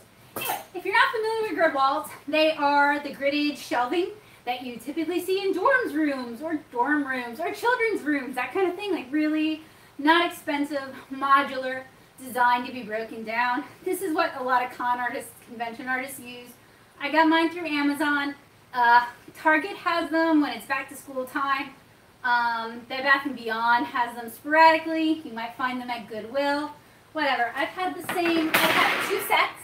and I've had the same 2 sets for almost 10 years now. And these are the most important thing for grid wall. It's the black connectors. Because if you have the uncoated grids like I have, only one type of connector will work with them. And I really want to upgrade to retail gridding, which is like what you'll see in stores. But I'm also trying to phase out of shows, so it's kind of like a weird dichotomy. So I want to build 2 things with my grid wall for tomorrow. Unfortunately, even though I'm doing a test right now, this cannot be built and transported ahead of time. It has to be built at the show. Excuse me. And it's because grid wall is not particularly sturdy. So one of the first things I want to build is what I'm going to call a studio or a gallery wall. And that is, if you attended Cherry Blossom Festival in 2017, you'll kind of know what I'm talking about because I had the same setup for that. And I like doing demos because it helps me figure out exactly how many grids I need, where I'm going to need to do reinforcement. It allows me, usually I'll take photos of it, which I'm going to try to do, even though I'm streaming. We'll see if my phone will let me do that. And the gallery wall is just really simple. It's going to go on the ground, and if it's raining, it means I'm going to build, I'm not going to use the bottom tiers, I'm going to go higher. And if I've been smart, I thought about buying Visqueen, which is like a clear plastic tarp kind of thing to put under my space. But it's like, okay, if it's already rained, then I am ruining their grass, and they care a lot about their grass. I'm not really supposed to ruin their grass. Some people will bring rugs, but if it's sopping wet outside, then it's going to be a sopping wet rug. So there's really a lot of like variables you have to think about. And usually I find that just keeping things as simple as possible is the best route for me. I know, with all that stuff you guys saw me pack, it doesn't seem like I keep things simple at all.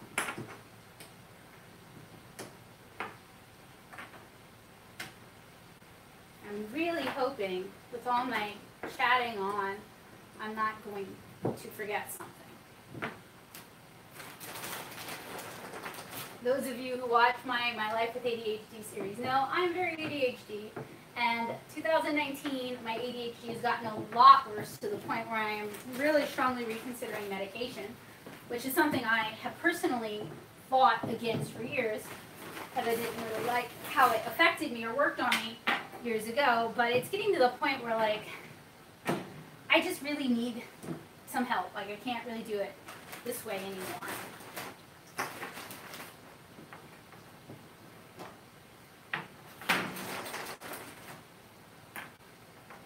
And being self-employed is a lot to juggle, even if you don't have a disability.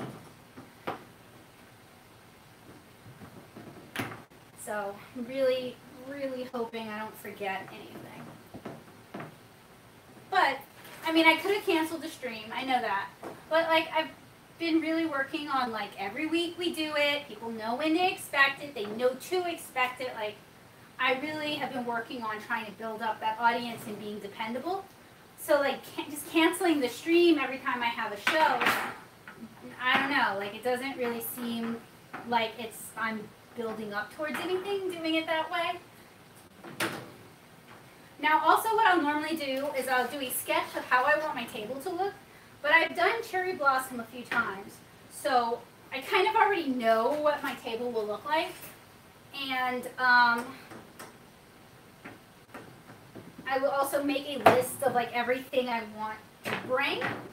And I was kind of thinking my stuff was still packed the way it used to be packed, but it's been kind of redistributed and put away and separated and not together anymore. So, you know, I mentioned I do shows in Louisiana as well. And I do that because my mom lives in Louisiana, I'm from Louisiana, and my book is set in Louisiana. And I'm also planning on moving back to Louisiana. And what I do for shows in Louisiana is I don't fly my grid walls. I have another set over there, and my mom has a storage unit, and she lets me keep my con stuff in the storage unit, and it all stays together in like 2 boxes, and it's never removed from those boxes except as shows, and then we put it back in those boxes once the show is over. Sorry. And that works really well. I would really like to do that here, but Nashville and Luling are not similar places. And I have a feeling I would just never go to my storage unit if I had one. Okay, so you guys can kind of see what I'm doing with the grid wall. This is the studio wall. This is going to go on the ground.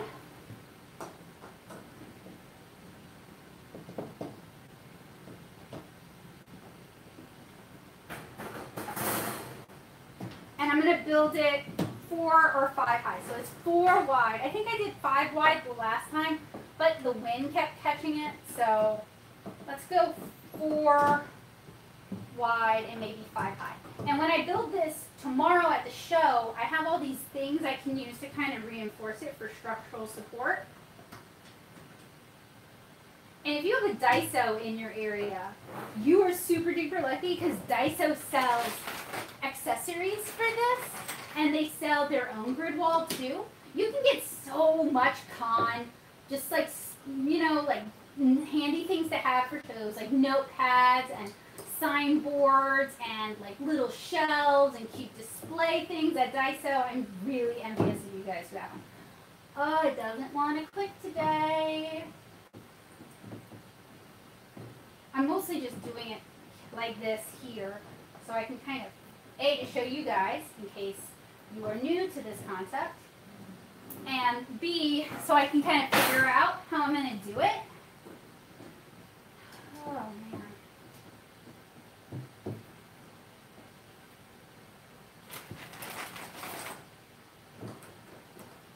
And I do this for most shows. I will do a demo. I used to do demo tables. Now I just sketch everything out. Usually. I did not do that this time. It would have been smart. Would have been a smart thing to do back. But I didn't. And I just kind of like organize everything and then put it away. Pack it. But things were done differently this time and mistakes were made.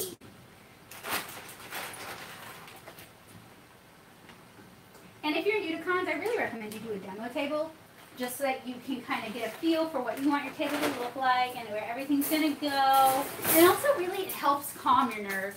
You wouldn't believe how many people write into how to be a con artist, and they're so super duper anxious for their first show. And I get it, because like I have really bad anxiety, and cons used to give me panic attacks.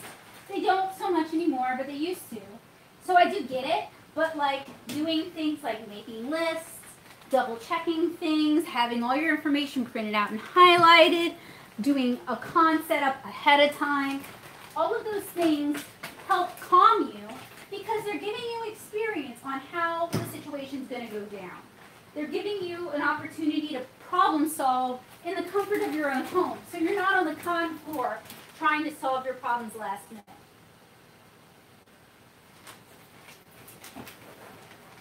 Oh, make sure to check the pencil case, Tyra. Thank you.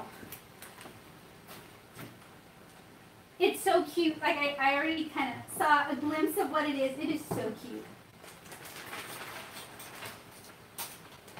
But the more you practice things, the more comfortable you become with them, the less intimidating they are.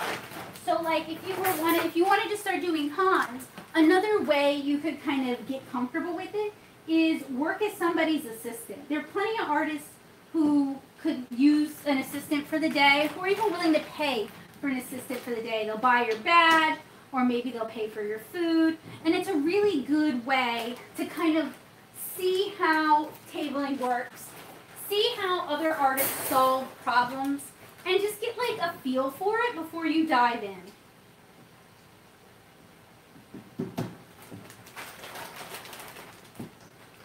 Okay, so this is what it looks like 3 high.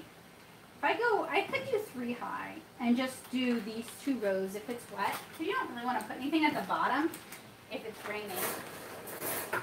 And then what we also do is we'll put our stuff, like backpacks, things like that, excuse me, on these. And that's like enough weight to kind of keep the wind from taking it.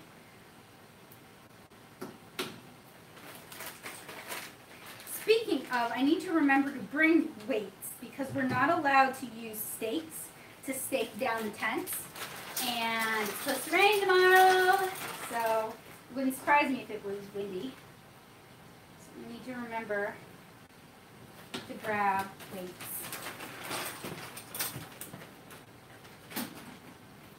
Okay, so this is what it looks like 3 high. And I'm going to put framed art on this side. I'm also going to put art up using magnets.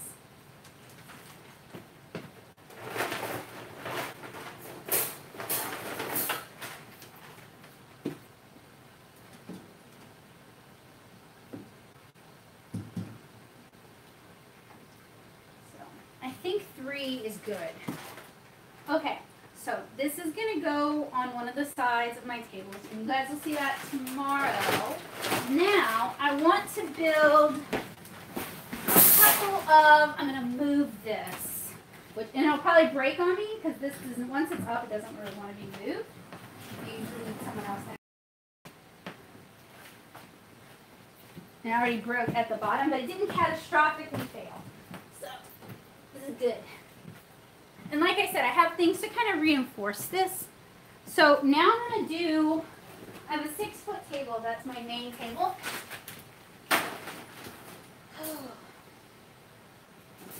I'm fine. I'm just thinking. I'm going to do what is going to look kind of like bookends. And this is why we buy 2 sets of the same grid wall. It's so that we get enough of these black gold connectors, because even though they do sell extra packs of connectors, they're not really for the silver ones. Even if they say they're for the silver ones, the uncoated ones, I was sent the wrong ones. So it would just be easier for me to buy another pack of the silver connectors than to keep playing that game of Amazon sent the wrong connectors.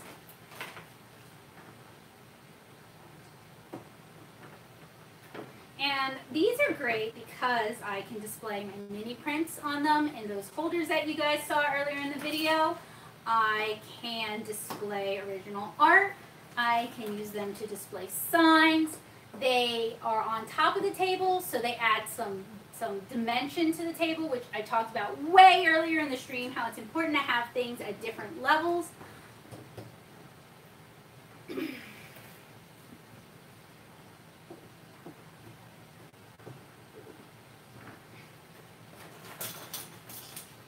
And these don't really need to go that high. I'm going to go 3 high with these.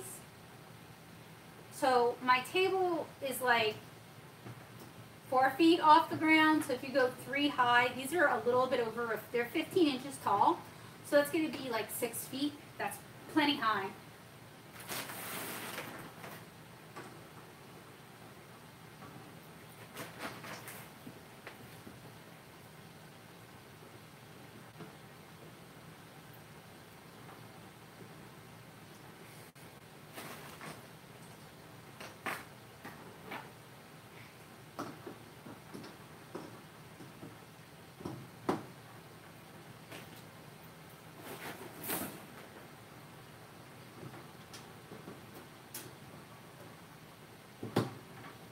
And some people, when they build their grid walls on their table, they basically make a cage with a little McDonald's takeout window that they can peek out of. I don't like doing that. I get claustrophobic. I already sometimes feel trapped. So I do use it to build like shelving basically, but I try not to block myself in. And then I'm going to do the same for the other side. And doing this ahead of time means I can bring just the number of grids I need. I don't have to bring extra, which you guys saw how much stuff I'm bringing. Like, I don't need to bring more.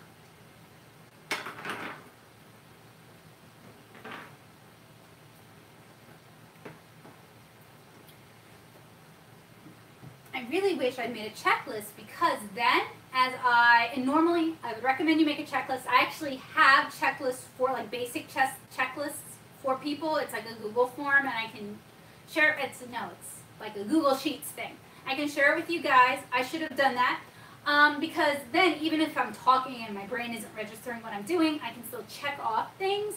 And then at the show tomorrow, I can look and make sure I have everything I need.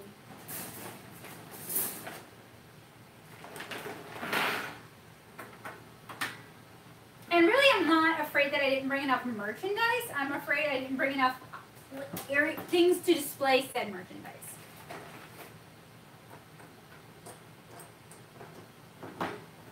But I've also done this about 100 times or so now, actually.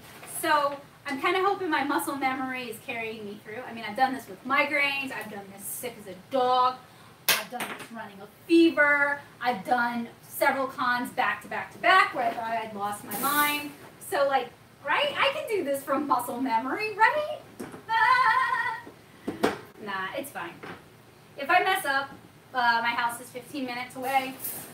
I can send Joseph maybe with a list of stuff to pick up. Or, honestly, just wing it. Just wing it at the show. Winging it is a good skill to have. Rolling with the punches is a good skill to have. Not super freaking out over things is something to practice.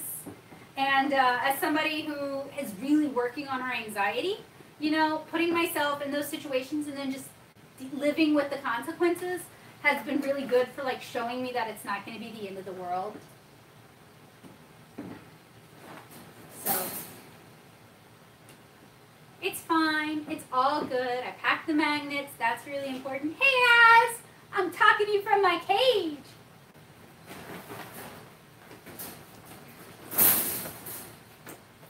And if you guys enjoyed this con prep stream, next time I have like an anime show, I'll show you guys how I do prep for this. This is much more low-key. It's a one-day show. It's here in Nashville. I'm not traveling. So these are going to go on either end of my 6-foot table. And then I have a 4-foot table, and I kind of want to have something for the 4-foot table as well. And I have enough connectors and everything. So, just going to move this behind. I'm going to design something hopefully real quick and low for the 4-foot table, just so that we have some height on it, you know? And I might actually run out of grids, which is fine, because like this is just kind of an impromptu thing I'm doing. It's not really, this bonus table thing is not the end of the world. It's okay if it doesn't happen.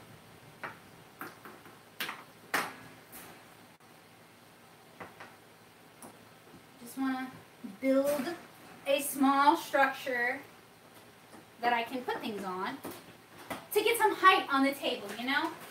Because when things are displayed at varied heights, it's just a little more enticing. And I don't think people always think about like how to better entice, like a shopping experience. That's what this is. It's a shopping experience. When you do shows, you're creating a shopping experience for your customers. And I think about that a lot, because I want it to be, I want people, when people meet me for the first time or for the 100th time, I want it to be a good experience. I want them to be really excited about it. If possible, you know. I can't control whether they're excited, but I can control whether or not they have a good experience, whether or not we had a positive interaction, whether or not they feel like, you know, their needs were met and that I am interested in their concerns. That's all important stuff. I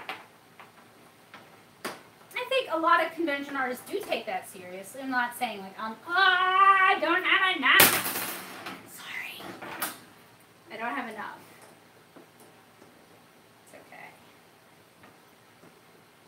What I was wanting to do, and I guess I should buy a third set of grid walls, right guys?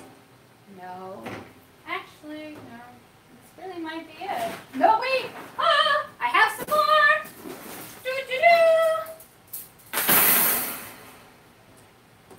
Ah! It's falling apart! Sorry. If you don't make it entertaining, then it gets boring really quick. In fact, streaming this is actually, even though I keep like worrying that I'm forgetting stuff, it's actually made it very entertaining.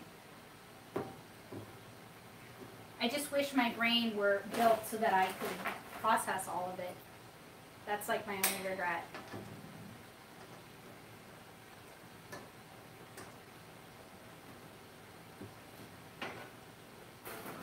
Okay, so what I was thinking about is just a really simple tier. And this is a little taller than I would want it because it's pretty intimidating and tall. And like the other thing is like I'm probably going to change my setup ideas at the show. I'm probably going to assess the situation, think about my needs, think about my stock, think about the weather. That's an important one, and kind of change from there. So just be flexible. Like doing this is great. It's great practice. It can be really good for your anxiety because it kind of helps you, you know, like experience doing this. But it doesn't always work out the way you want it to, you know? So like being able to be cool with that and not too stressed out over it, that's really important. And you know, there aren't very many problems in terms of conventions that are not fixable. And this would have to turn the other way, and then I could do something on this.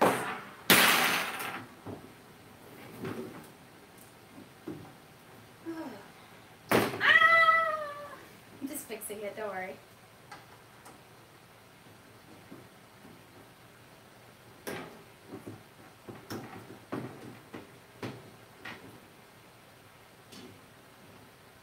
And now y'all see why I wore yoga pants today, because I was going to be on the floor a lot, and these are hardwood floors, and they're really uncomfortable.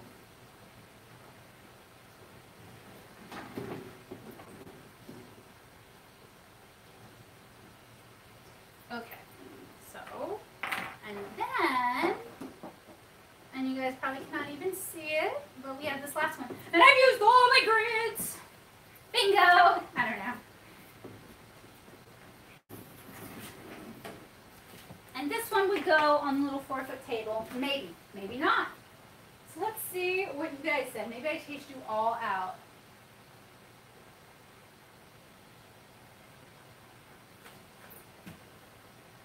Okay, so, yeah. So this is what I'm thinking about doing. I'm going to end the stream, and I'm going to go pack my car. And then I may start another stream where I'm just like designing and printing stickers, and it's kind of a chill stream, whatever, because I have to make those anyway. So I'm kind of thinking about doing that. So if you were enjoying this and you're having a good time, keep an eye out for that to pop up.